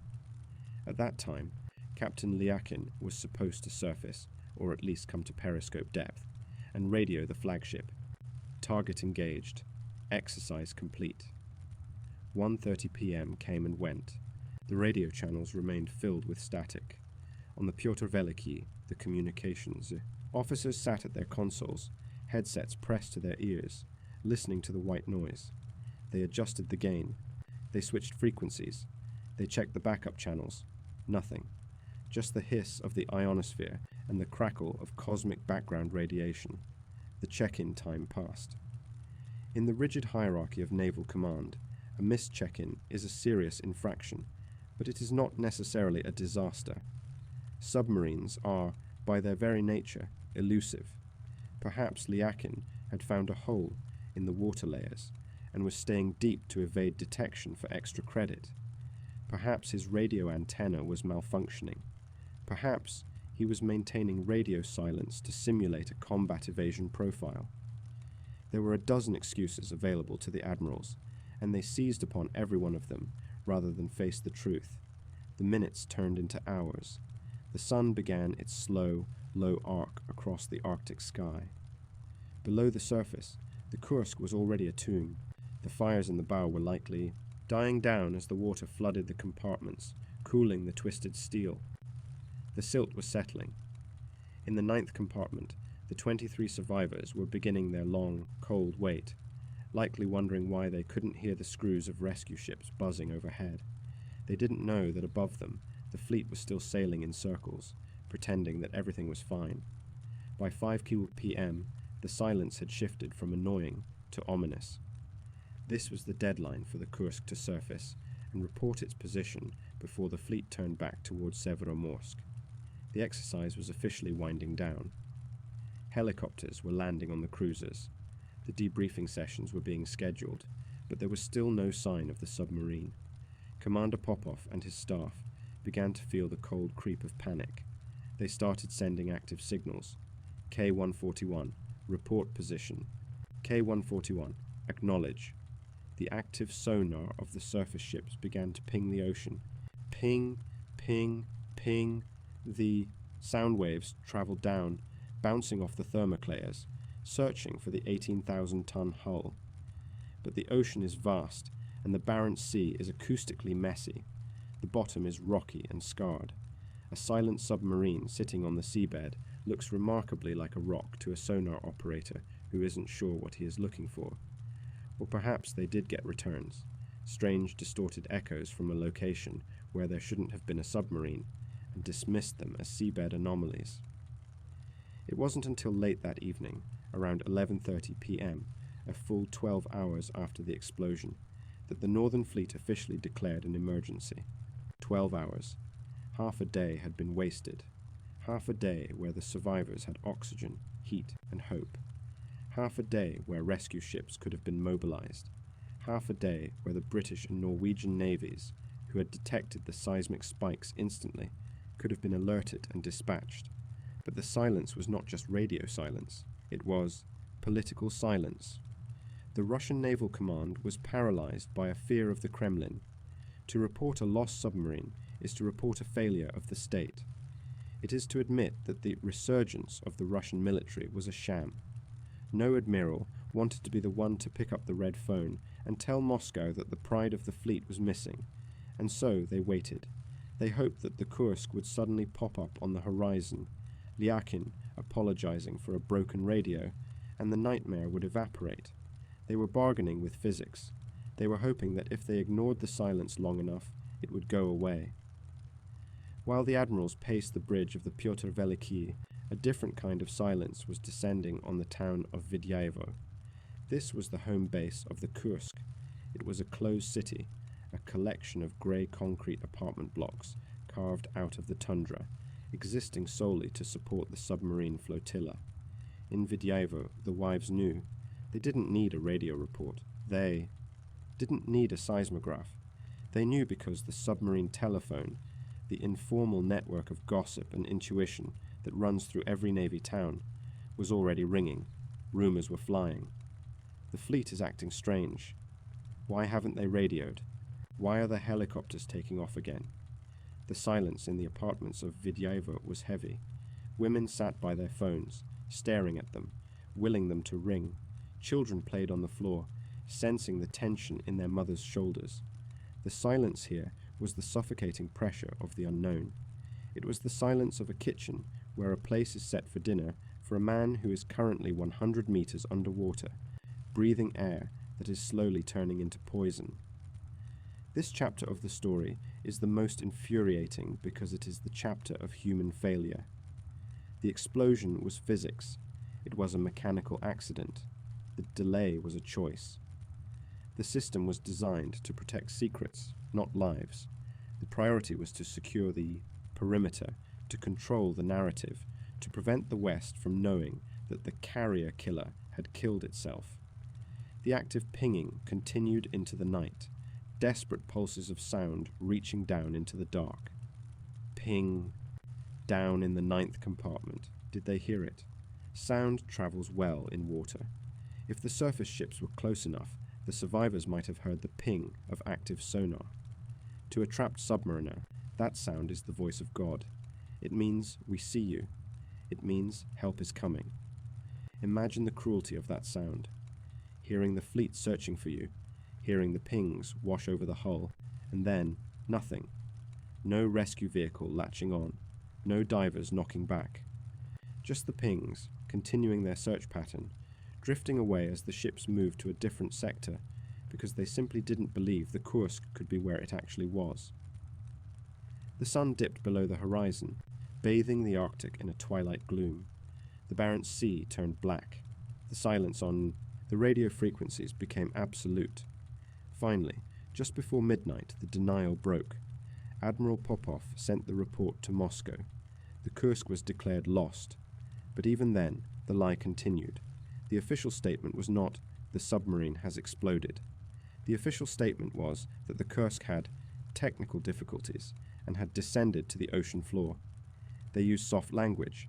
They said communication had been established with the crew. A lie. They said air was being pumped in. A lie. They claimed the situation was under control. This was the silence of the cover-up. It was a silence that would wrap around the world, baffling international experts who looked at the seismic data and saw a violent explosion, while the Russian spokespeople spoke of minor collisions. As Chapter 7 closes, the situation shifts from a military exercise to a hostage crisis. But the hostages were not held by terrorists. They were held by the ocean and by their own government's pride. The elite clock had been ticking for 12 hours. The oxygen in the 9th compartment was being consumed with every breath. The temperature was dropping, and on the surface, the only thing louder than the missing radio signals was the roar of the lies beginning to take shape. The world was about to wake up to the tragedy, but for the men of the Kursk, the long night had already begun. They were no longer sailors. They were secrets buried in the mud. And the silence above them was becoming a lid on their coffin, sealed tight by the fear of admitting the truth. Chapter 8, Compartment 9. The explosion that tore the bow off the Kursk was a singular violent event, a thunderclap of physics that registered on seismographs across the hemisphere. But for the men in the tail of the submarine, the horror was not the noise. It was the sudden, crushing realization that the noise had stopped. After the shockwave of the second explosion dissipated, slamming against the reinforced bulkhead of the reactor, a compartment and dying out in a tangle of twisted steel, a new acoustic reality settled over the wreck. It was the silence of the grave. The humming vibration of the turbines was gone. The rhythmic thrum of the propellers was gone. The ventilation systems, which had provided a constant white noise of life for the entirety of the voyage, were dead. The Kursk, once a living organism of pumps, fans, and reactors, had become a static object, a corpse of steel settling into the silt of the Barents Sea floor. In the aftermath of the cataclysm, the laws of survival on board the submarine changed instantly. The front of the ship, the torpedo room, the command center, the living quarters, was gone, obliterated by the thermal and kinetic violence of the warheads. The men stationed there had ceased to exist in the span of a single heartbeat, but the back of the ship was different. The K-141 was designed with a grim redundancy. The reactor compartment, Compartment 5, acted as a massive, structural shield. Its walls were thicker, its construction denser. It had absorbed the blow, protecting the stern from the immediate annihilation that had consumed the bow. In the compartments behind the reactor, 6, 7, 8, and 9, life flickered in the darkness. These were the engineering spaces. Compartment 6 housed the control systems for the nuclear reactors. Compartment 7 contained the massive steam turbines that drove the propellers. Compartment 8 was the auxiliary machinery room, and Compartment 9 was the steering gear room and the escape trunk. When the dust settled and the emergency lights flickered on, casting a sickly dim orange glow over the smoke-filled corridors, the survivors began to move. They were deafened, bleeding, and concussed. The shockwave had thrown them against machinery and bulkheads with the force of a car crash. Bones were broken, eardrums were ruptured, but the training kicked in.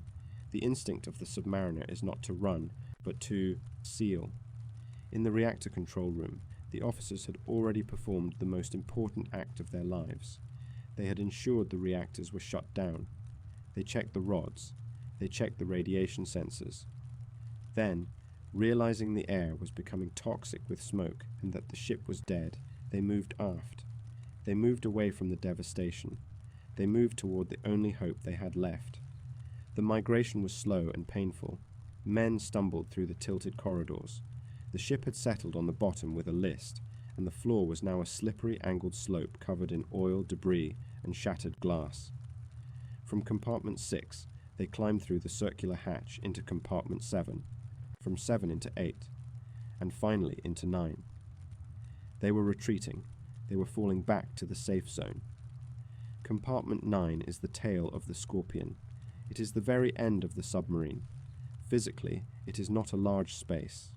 It is dominated by the massive hydraulic rams that move the rudders and the hydroplanes. It is crowded with machinery, pipes, and valves.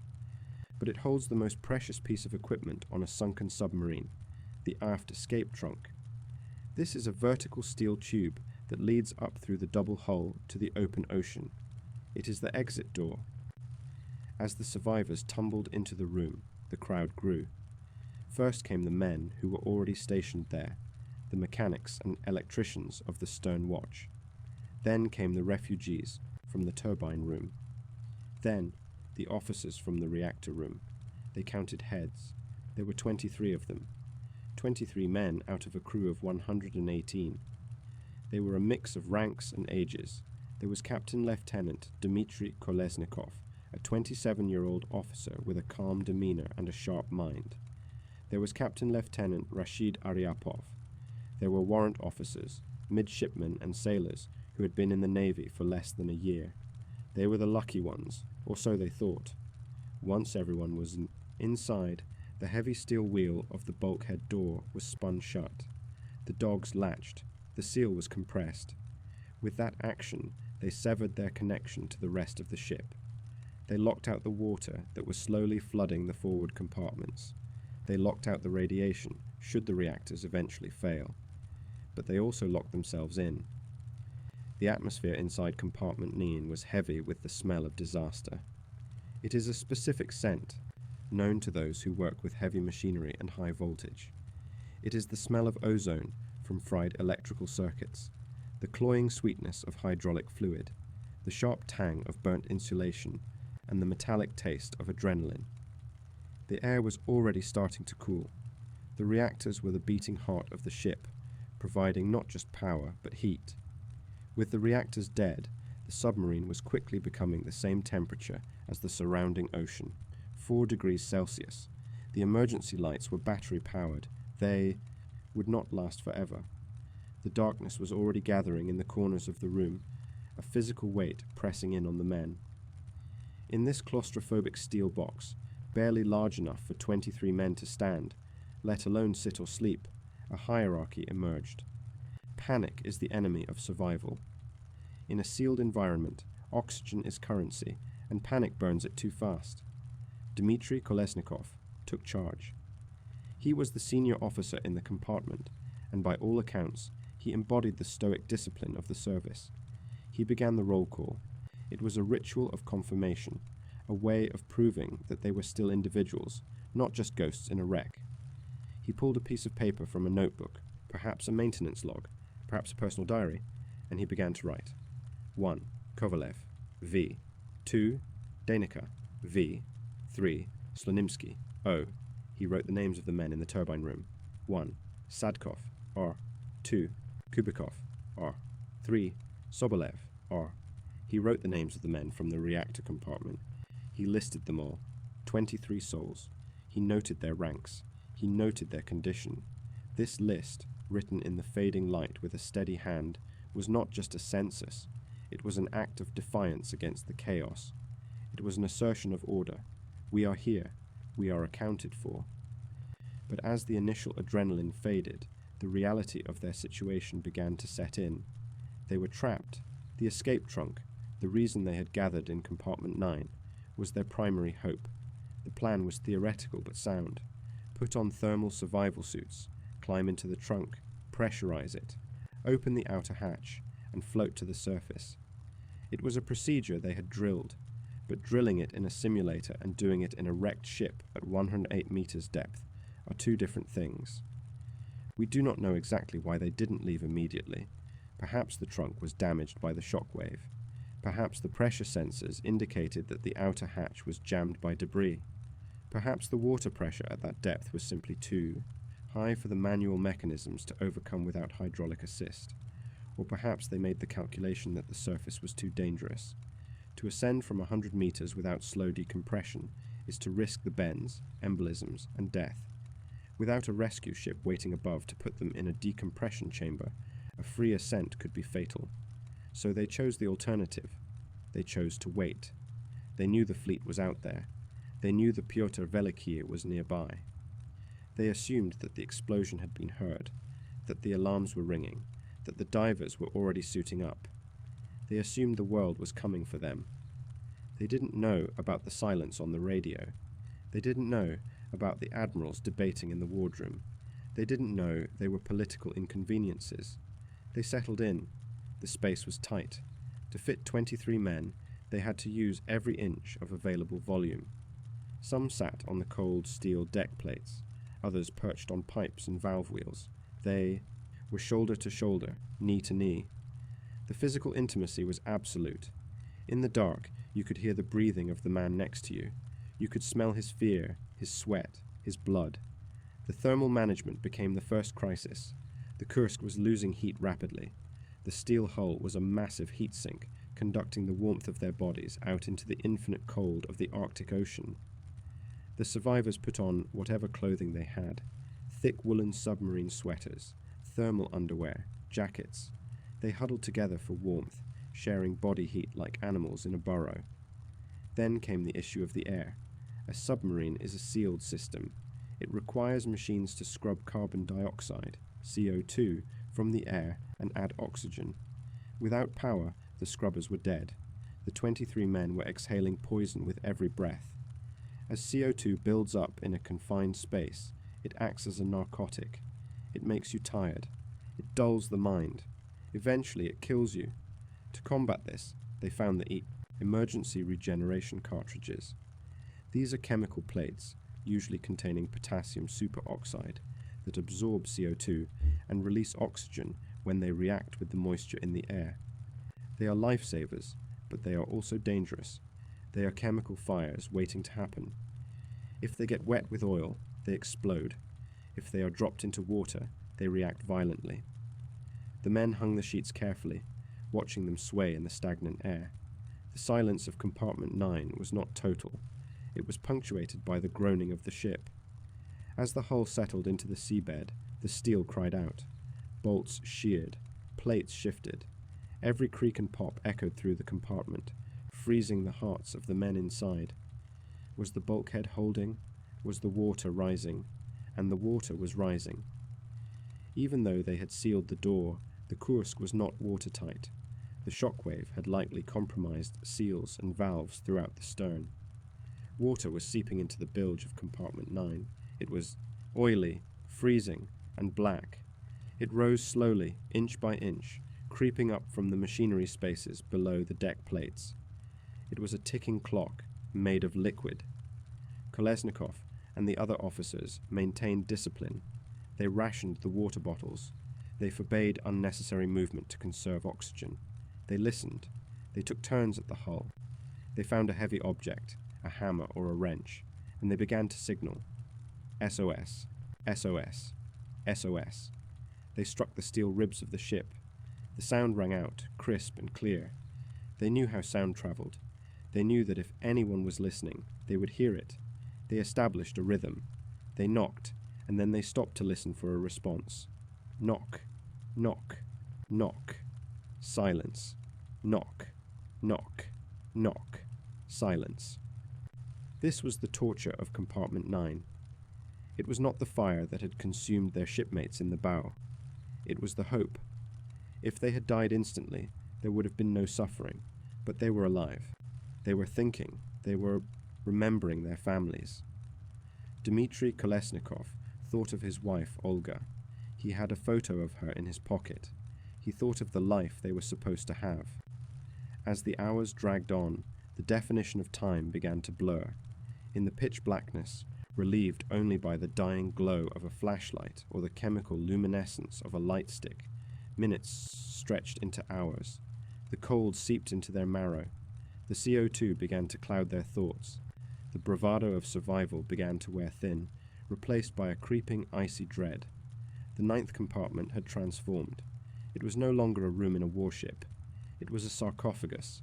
It was a steel box at the bottom of the world, holding 23 men who were slowly realizing that the rescue mission they were imagining might not be real.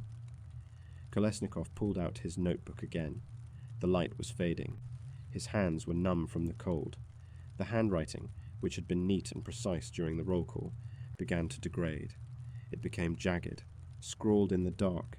He wasn't writing a log anymore. He was writing a testament.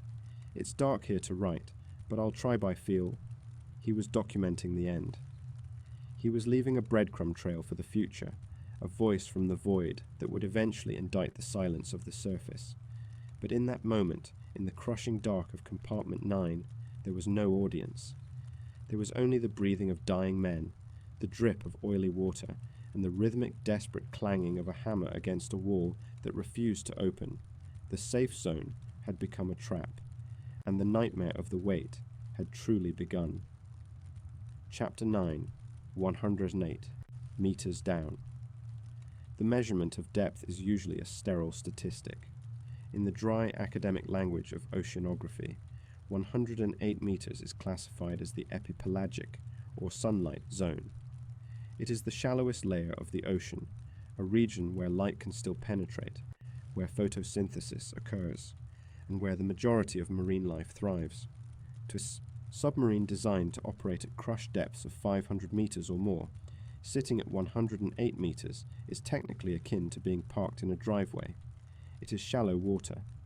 If a diver were to swim down from the surface on a clear day, they would be able to see the hull of the Kursk resting in the grey silt, illuminated by the faint filtered glow of the sun. But for the 23 men trapped inside the 9th compartment, 108 meters was not a statistic. It was a physical barrier that might as well have been the distance to the moon. The tragedy of the Kursk is often defined by its violence, the explosions, the fire, the twisted steel. But the horror of Chapter 9 is defined by its proximity. The survivors were not lost in the abyssal void of the Pacific. They were not stranded on the dark side of an alien planet. They were agonizingly close to the air. The submarine was 154 meters long. Resting on the seabed at an angle, the tail section was slightly elevated. The vertical distance between the escape hatch above their heads and the surface of the Barents Sea was less than the length of a football field. It was a distance that a strong swimmer could cover in 2 minutes. It was a distance that the radio waves of the BBC and the voice of the Russian president were currently traveling through, bouncing off the water just above them. This proximity transformed their imprisonment from a survival situation into a psychological torture chamber. They knew exactly where they were. They knew the charts. They knew that if they could just open the hatch and leave, they would be breathing fresh air before their lungs burst. But physics is a cruel jailer. At 108 meters, the pressure is approximately 11 atmospheres. That's roughly 160 pounds of pressure per square inch pressing down on the outer hatch. No human strength could push it open. The only way out was to equalize the pressure, to flood the escape. Trunk. Let the water in until the pressure inside matched the pressure outside, and then swim out. But to swim out into 11 atmospheres of pressure without a decompression chamber waiting for you is suicide. The nitrogen in your blood would turn into bubbles the moment you surfaced, boiling your veins and killing you instantly with the bends. They were trapped by the very laws of nature they had spent their careers mastering. Inside the compartment, the environment was waging a war of attrition against their biology. The first enemy was the cold. The Barents Sea is not merely cold, it is a heat thief. The water temperature at that depth hovers around 4 degrees Celsius, 39 degrees Fahrenheit. With the nuclear reactors shut down and the steam turbines silent, the Kursk was no longer generating heat. The massive steel hull, which had previously been a warm, living skin, was now conducting the freezing temperature of the ocean directly into the compartment. The steel walls radiated cold. The floor plates became blocks of ice. The air inside the compartment began to cool rapidly, and as it cooled, the moisture from the men's breath condensed. A cold, damp fog began to fill the room. It was a thick, heavy mist that clung to their clothes and slicked their hair. The survivors huddled together in the darkness, pressing their bodies against one another in a desperate puppy pile to conserve thermal energy. They wore whatever they had grabbed in the chaos: thick wool submarine sweaters, thermal underlayers, greasy work overalls. But the cold was insidious. It seeped through the layers. It slowed the heart rate. It numbed the fingers and toes. Hypothermia is a slow, confused death. It starts with shivering, violent, uncontrollable shaking as the body burns its energy reserves to generate heat. Then comes the lethargy. The muscles stiffen. The mind begins to wander. In the pitch black of the 9th compartment, the men would have been fighting the urge to close, their eyes to drift off into a sleep that they would never wake up from. Dmitry Kolesnikov and the other officers likely kept them talking, kept them moving, forced them to stay awake. Check the pressure. Check the oxygen. Listen for the sound. The second enemy was the chemistry of the air. A human being is a machine that turns oxygen into carbon dioxide. In a sealed room, this process is a ticking clock. As the 23 men breathed, they were slowly turning their sanctuary into a gas chamber. The CO2 levels began to rise. Carbon dioxide poisoning is not like suffocation. It is a poisoning of the blood. It begins with a headache, a dull, throbbing pain behind the eyes. Then comes the dizziness, the shortness of breath, the feeling of panic.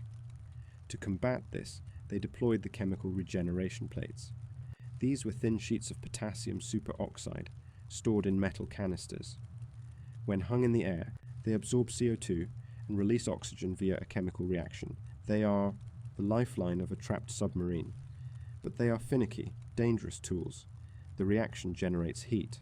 The plates get hot to the touch, and crucially, they must be kept dry. If they come into contact with water or oil, they react violently, sizzling and potentially igniting. The survivors strung the plates up on wires, like laundry drying in the dark. The glowing red embers of the chemical reaction provided a faint, eerie light, perhaps the only light left as the emergency batteries faded. The air around the plates would have been warm and rich with oxygen, drawing the men toward them like moths to a flame. But the rest of the room was becoming stale. The balance was impossible to maintain. Too few plates and they would suffocate. Too many, and the oxygen levels would rise to the point where a single spark could incinerate them all. And then there was the water. The Kursk was leaking. The shock wave from the explosions had compromised the stern. The propeller shaft seals, the rudder posts, The valves. Somewhere, the integrity had failed. Icy, oily black water was rising in the bilge. It crept up through the deck gratings. It soaked their boots. It mixed with the hydraulic fluid and the debris, creating a toxic sludge that rose inch by inch. The rising water presented a terrifying spatial problem. As the water level rose, it compressed the remaining air in the compartment. The pressure inside the room began to climb. Their ears would have popped. The air would have become thicker, harder to breathe, and the water brought the oil. The smell of diesel and lubricants was overpowering, coating the back of their throats, making them gag. But the most agonizing aspect of Chapter 9 is the psychological landscape. They were waiting. The human mind is wired for hope. It is an evolutionary trait that keeps us fighting when logic dictates we should give up. The men of the Kursk were the elite of the Northern Fleet. They believed in the system. They believed that the Pyotr Veliki was right above them. They believed that the best divers in Russia were currently descending the guideline, preparing to latch the rescue bell onto the hatch. They listened. In the deep ocean, sound is the only sense that matters. They would have imposed strict silence. Quiet on deck. 23 men holding their breath, straining their ears against the silence. They listened for the mechanical whir of a thruster. They listened for the metallic clank of a mating collar hitting the escape trunk. They listened for the rhythmic tapping of a diver's knife on the hull. Every settling noise of the wreck, every groan of the steel, every shift of the submarine in the mud would have stopped their hearts. Is that them? Is that the rescue? And then, nothing. Just the drip of the water, the wheezing breath of a shipmate, the pounding of their own blood in their ears. The cruelest torture was the knocking. They took turns banging the SOS signal. 3 dots, 3 dashes, 3 dots. They put their energy into the swing, sending the vibration out into the water. They knew the physics. They knew the fleet could hear them. Why aren't they answering? They didn't know that the fleet was paralyzed by indecision. They didn't know that the Russian mini-submarines were ill-equipped and failing to dock. They didn't know that the Norwegian divers, who could have opened the hatch in minutes, were sitting on their ships, banned from entering the water by generals protecting state secrets. They were screaming into a void that was listening but refusing to speak back. As the hours turned into a day, and the day bled into the second day, the hope began to curdle into despair. The flashlight batteries died. The darkness became absolute, a heavy, suffocating blackness that dissolved the boundaries of the room. You couldn't see your hand in front of your face. You could only feel the cold water rising around your ankles. You could only smell the chemical burn of the oxygen plates and the stench of the oil. In this sensory deprivation tank, time lost its meaning. Was it night? Was it day? Had it been 10 hours or 10 years? Dmitry Kolesnikov continued to write. He wrote in the dark. His handwriting deteriorated, the letters overlapping, the lines slanting off the page. He wasn't writing for himself anymore. He was writing for the forensic team he knew would eventually find his body. He was curating the scene of his own death. None of us can get to the surface. That sentence, scribbled in the dark, is the pivot point of the entire tragedy. It is the moment of acceptance. It is the moment when the professional submariner looks at the math, the pressure, the cold, the air, the silence, and realizes the solution is zero. The men began to write their own notes. They tucked them into their breast pockets, wrapped in plastic to protect them from the water. Messages of love, messages of regret, messages that said simply, I was here, I waited. The atmosphere in compartment 9 shifted from a rescue waiting room to a confessional, the bravado stripped away, the rank stripped away. They were just men, shivering in the dark, holding on to each other as the water rose. They were 108 meters from the sun, but they might as well have been buried in the center of the earth. The weight of the ocean was heavy, but the weight of the silence was heavier. The weight was not ending. It was just becoming eternal.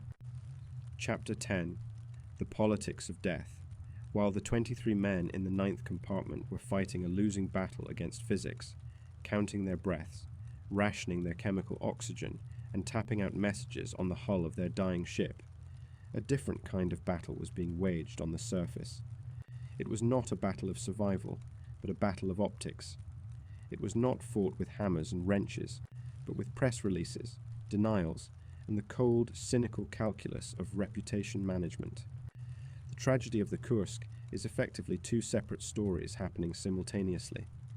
Down in the dark, it was a story of brotherhood, discipline, and the primal struggle for life. Up in the light, in the gilded halls of the Kremlin and the grey offices of the Northern Fleet headquarters, it was a story of cowardice, incompetence, and a terrifying indifference to human suffering. To understand why the rescue failed, one must understand the paralyzing grip of the Cold War hangover that still intoxicated the Russian military establishment in the year 2000.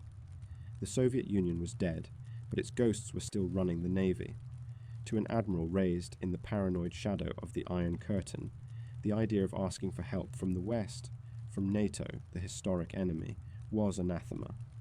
It was viewed not as a humanitarian necessity, but as a strategic defeat. The Kursk was a treasure trove of state secrets. Its sonar coating, its propulsion system, and its granite missiles were classified at the highest levels. To allow a British or American vehicle to touch the hull was, in their eyes, tantamount to treason. And so, as the timeline of survival ticked away, minute by minute, the timeline of politics dragged its feet. The first sin was the delay. As established, the fleet knew on Saturday afternoon that the submarine was missing. They knew on Saturday night that it was likely on the bottom. But it wasn't until Monday morning, nearly 48 hours after the explosion, that the Russian Navy made its first public statement, and when they did speak, they lied. The official spokesman for the Navy stood before the cameras, his face a mask of bureaucratic stoicism, and told the world that the Kursk had experienced minor technical difficulties. He claimed that the submarine had descended to the ocean floor in a controlled manner, but the most egregious lie, the one that would haunt the families of the victims for decades, was the claim that communication has been established with the crew. This single sentence changed the nature of the event. It told the wives and mothers in Vidyevo that their sons were alive. It told them that there was a radio link. It implied that the situation was managed, that the admiral was talking to the captain, that a plan was in motion. It was a fabrication. There was no radio contact. The radio antennas were smashed or submerged. There was no underwater telephone link. There was only the knocking, the desperate rhythmic banging of a hammer, which the Navy refused to acknowledge as communication, because to do so would be to admit the horror of the situation. By claiming they were talking to the crew, the Navy bought themselves time. They pacified the media, but they also wrote a check they couldn't cash. While the Russian spokespeople were weaving this tapestry of deception, the international community was already moving. The explosion had been detected globally. The British Royal Navy and the Norwegian Navy, both of whom monitored the Barents Sea closely, knew that a disaster had occurred. They also knew that the Russian rescue capabilities were rusted and obsolete. The British possessed the LR-5, a state-of-the-art deep submergence rescue vehicle. It was a marvel of engineering, capable of mating with a submarine hatch at extreme angles, designed specifically for this exact nightmare scenario. The Norwegians had elite deep-sea saturation divers, men who worked on the oil rigs of the North Sea, capable of working at 108 meters as easily as walking down the street. Both nations offered help immediately. "We have the equipment," they said. "We can be there in 24 hours. The Russian response was a stiff, polite refusal. "We have the situation under control," they said. "We have our own technical means." This was the second sin, the refusal. The technical means the Russians were relying on were the prize-class mini-submarines. On paper, these were capable rescue vehicles. In reality, they were tired, poorly maintained relics. Of the 4 rescue submersibles available to the Northern Fleet, one was being repaired and another was being used for parts to keep the first 2 running. When the rescue ship Rudnitsky finally arrived over the wreck site, late, unprepared, and disorganized, The attempts to launch the Priz became a tragic comedy of errors. The first dive failed because the submersible collided with the Kursk's stabilizer fin and had to surface. The second dive failed because the batteries ran out too quickly. They hadn't been properly charged or replaced in years. The third dive failed because the seal on the prize wouldn't hold suction against the Kursk's escape hatch. The Russian admirals blamed the weather. They told the press that there were strong underwater currents and low visibility that made docking impossible. They claimed the Kursk was damaged in a way that prevented the hatch from opening. But the Norwegians, who were monitoring the weather, knew this was false. The sea was calm. The currents were negligible. The failure wasn't the ocean. The failure was the equipment and the men operating it. The Russian rescue technology was simply not up to the task. They were trying to open a complex lock with a broken key, while standing next to a locksmith who was offering to open the door for free. Meanwhile, the political vacuum at the top was deafening. Where was the president? Vladimir Putin had been in office for less than a year. He was a new leader, building an image of strength and revitalization. When the Kursk sank, he was on vacation at a government dacha in Sochi, on the Black Sea. As the crisis unfolded, as the headlines around the world turned from curiosity to horror, the president remained in Sochi. He was filmed attending a barbecue. He was seen looking relaxed, wearing casual clothes. For days, he did not return to Moscow. He did not fly to the Northern Fleet headquarters. His advisors seemingly told him that this was a military accident, a localized tragedy that didn't require the presence of the head of state. They underestimated the emotional resonance of the submarine. The image of the president enjoying the summer sun, while 118 of his sailors were suffocating in the dark, became the defining visual contrast of the disaster. It was fire and ice played out on the stage of global media, the heat of Sochi versus the freezing cold of the Barents Sea, the silence of the Kremlin versus the screaming of the families, and the families were screaming. In Vidyayevo, the cultural wall of silence was breaking down. The wives and mothers, usually conditioned to be the silent, stoic supporters of the military, began to riot. They stormed the officers' club where briefings were being held. They demanded the truth. There is a famous piece of footage from these briefings that captures the raw, unfiltered agony of the moment. A woman, Nadezhda Tilik, the mother of Lieutenant Tilik, stood up in a crowded hall. She was wearing a thick coat, her face red with rage and tears. She pointed at the Deputy Prime Minister, Ilya Klebanov, who was standing on the stage looking small and defeated. "You are sitting there with your fat faces," she screamed. "You have buried them alive. You knew, and you did nothing." It was a moment of primal truth-telling. She was saying what everyone was thinking. She was stripping away the medals and the rank and exposing the incompetence underneath.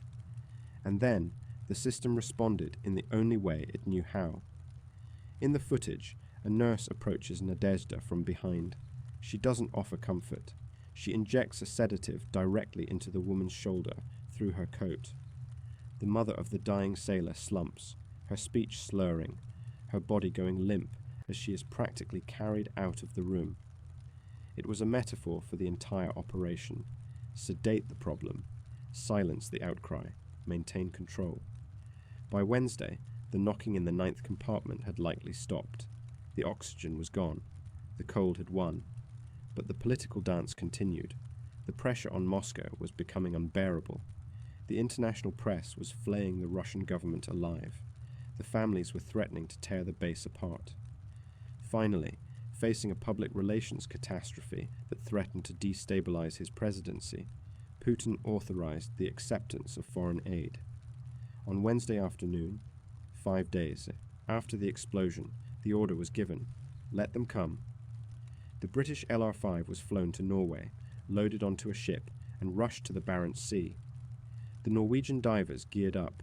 The convoy of international rescue vessels steamed toward the coordinates at maximum speed. But it was a race against a clock that had already run out. The politics of death is a study in the relativity of time. To a diplomat, 5 days is a reasonable amount of time to negotiate a treaty or assess a situation. To a rescue diver, 5 days is a lifetime. To a man trapped in a steel box breathing carbon dioxide, 5 days is an impossibility. The delay was not accidental. It was structural. The Russian military apparatus valued secrecy over life. They calculated that the risk of exposing their technology to NATO was greater than the risk of losing the crew. They gambled that the prize mini-subs would work. They gambled that the weather would hold. They gambled with chips that weren't theirs to play, and they lost. When the Norwegian divers finally arrived on the scene days later, they did what the Russian Navy had claimed was impossible. They swam down to the 9th compartment. They inspected the hatch. They found no damage that would prevent it from opening. They found no strong currents. They rotated the valve. It moved. It wasn't jammed. It wasn't broken. It was just waiting for a hand that knew how to turn it. But by the time that wheel spun, the politics didn't matter anymore. The secrets didn't matter. The PR spin didn't matter. The only thing that mattered was the rush of bubbles that escaped when the seal was finally broken, the last breath of the Kursk, released into the ocean long after the lungs that had breathed it were still. Chapter 10 serves as the infuriating bridge between the hope of the survivors and the reality of their fate. It is the chapter that transforms the tragedy into a crime. The men in the 9th compartment didn't just die. They were allowed to die. They were kept in a waiting room for a rescue that was blocked by paperwork and pride.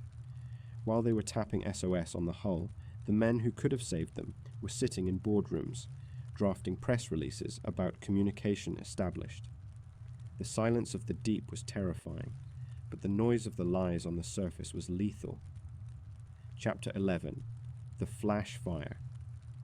The end, when it finally arrived for the men in the 9th compartment, did not come in the form of the slow, freezing sleep of hypothermia that they had likely resigned themselves to.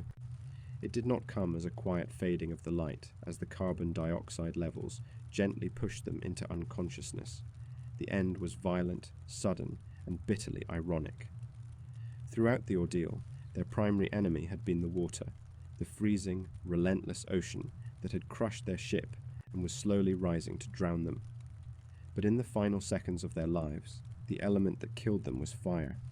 By the time the timeline of the disaster reached its terminal point, likely sometime on the afternoon or evening of that first day, or perhaps early into the second, the conditions inside the safe zone had deteriorated into a chemical nightmare. The air was thick and foul.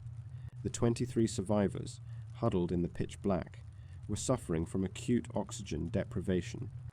Hypoxia is a strange killer. It confuses the mind. It strips away logic and coordination. Men who were highly trained engineers would have been struggling to perform the simplest tasks, their movements sluggish, their thoughts wading through molasses. To stay alive, they were relying on the chemical regeneration cartridges. These plates of potassium superoxide were their only source of breathable air. But as the water level in the compartment rose, bringing with it a slick layer of oil and hydraulic fluid, the margin for error vanished. These cartridges are volatile. They are designed to react with the moisture in human breath, but if they come into contact with liquid water, especially water contaminated with hydrocarbons, the chemical reaction accelerates uncontrollably. It becomes an exothermic runaway. We will never know the exact choreography of the mistake. Perhaps a tired sailor, his hands numb from the cold and his brain starved of oxygen, fumbled while trying to replace a spent cartridge. Perhaps the ship groaned and shifted in the mud, causing a hung plate to fall into the oily sludge below.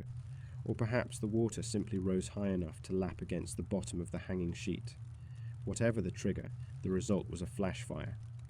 In the confined, high-pressure atmosphere of the 9th compartment, the chemistry of the event was catastrophic. The cartridge didn't just burn, it erupted. A blinding flash of white light illuminated the tomb for the first time in hours, revealing the terrified faces of the men, the black oil on the walls, and the rising water. The fire was intense and brief. It fed voraciously on the remaining oxygen in the room. For the men inside, this was a moment of supreme horror, but also perhaps a mercy. The fire consumed the air in seconds. It created a sudden, massive spike in carbon monoxide. The blast of heat would have been searing, but the suffocation was instantaneous. The physics of the flash fire suggests that most of them lost consciousness almost immediately. They didn't burn to death. They were switched off. The desperate struggle, the shivering, the tapping on the hull, it all ended in a single bright roar of chemical violence. After the flash, the fire died as quickly as it had begun, starved of the very oxygen it had just devoured. The compartment returned to darkness. The heat dissipated back into the freezing steel. The silence returned, but this time it was absolute. There was no breathing. There was no movement. The knocking had stopped forever. The 23 men of the Kursk slumped into the water or onto the deck plates, their weight finally over. Chapter 12. The Note in the Pocket. The recovery of the Kursk was a grim epilogue that played out months after the world had moved on.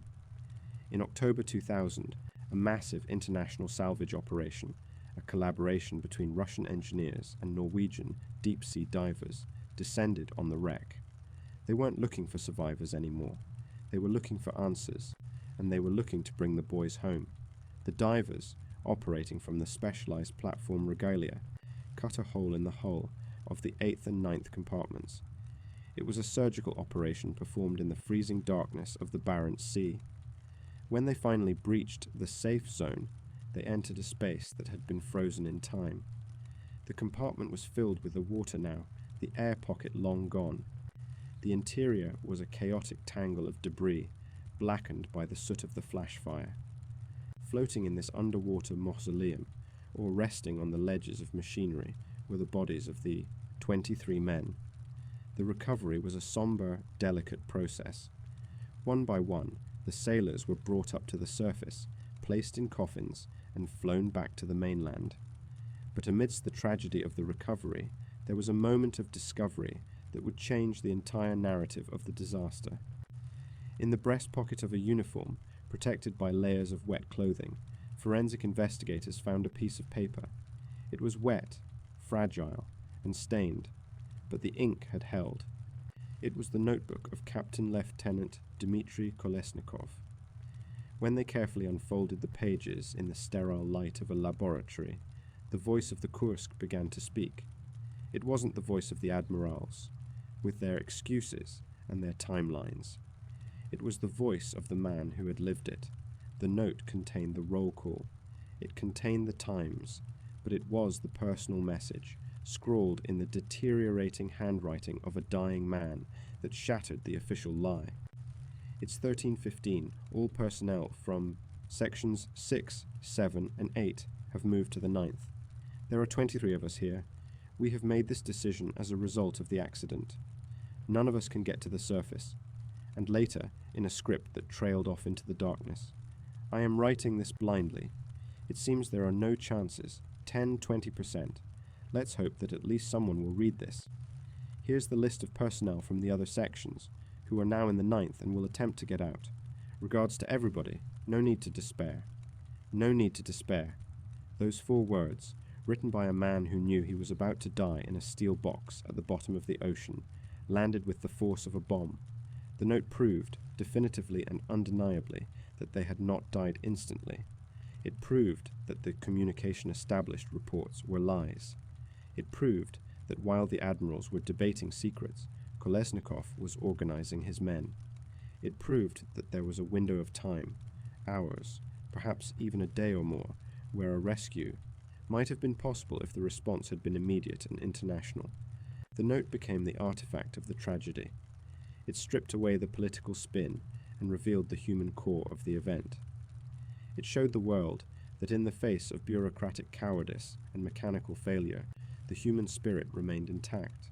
Kolesnikov didn't use his final moments to curse his superiors or scream in panic. He used them to leave a record, to say goodbye to his wife, and to tell the world, we were here. We waited. The wreck of the Kursk was eventually lifted from the seabed in a feat of engineering that was as impressive as it was melancholic. The massive submarine, minus its shattered bow, was brought to a dry dock in Roslyakovo. There, investigators picked through the ruins, finding the melted remains of the torpedoes, the twisted steel of the bulkheads, and the final resting places of the crew. But the physical submarine was just metal. The true weight of the Kursk disaster is not in the 18,000 tons of steel, but in the silence that surrounded it. It is a story that forces us to confront the most primal of human fears, the fear of being buried alive, the fear of the dark, and the terrifying realization that the systems we trust to protect us, governments, navies, technology, can fail us when we need them most. The 23 men in the 9th compartment were not victims of war. They were victims of a transition. They were caught between the old world of Soviet secrecy, where a submarine was worth more than a sailor, and the new world, where a note in a pocket can be broadcast to millions. They spent their final hours in the cold, tapping a hammer against the wall, believing that the silence on the other side was just a pause before the rescue. They didn't know that the silence was the answer. We tell this story not to revel in the horror, but to witness the weight, to acknowledge the hours they spent in the dark so that they are not forgotten in the history books as just a casualty statistic. They were husbands, fathers, and sons who did their duty until the very last breath. Dmitry Kolesnikov's final command to his wife and to the world, "No need to despair," is a challenge. It asks us to look at the darkness and find the dignity within it. Thank you for joining me in the deep today. If you are new here, welcome to the community. We explore the darker, quieter corners of history, the events that are often overlooked but reveal the most about the human condition. If you want to see more ambient deep dives like this, make sure you are subscribed. I have a question for you to answer in the comments below. If you were in Kolesnikov's position, knowing the end was coming, what is the one message you would try to leave behind? I'll be reading through your answers tonight. Until next time, keep the lights on, and remember, the ocean listens, but it doesn't always care. Good night.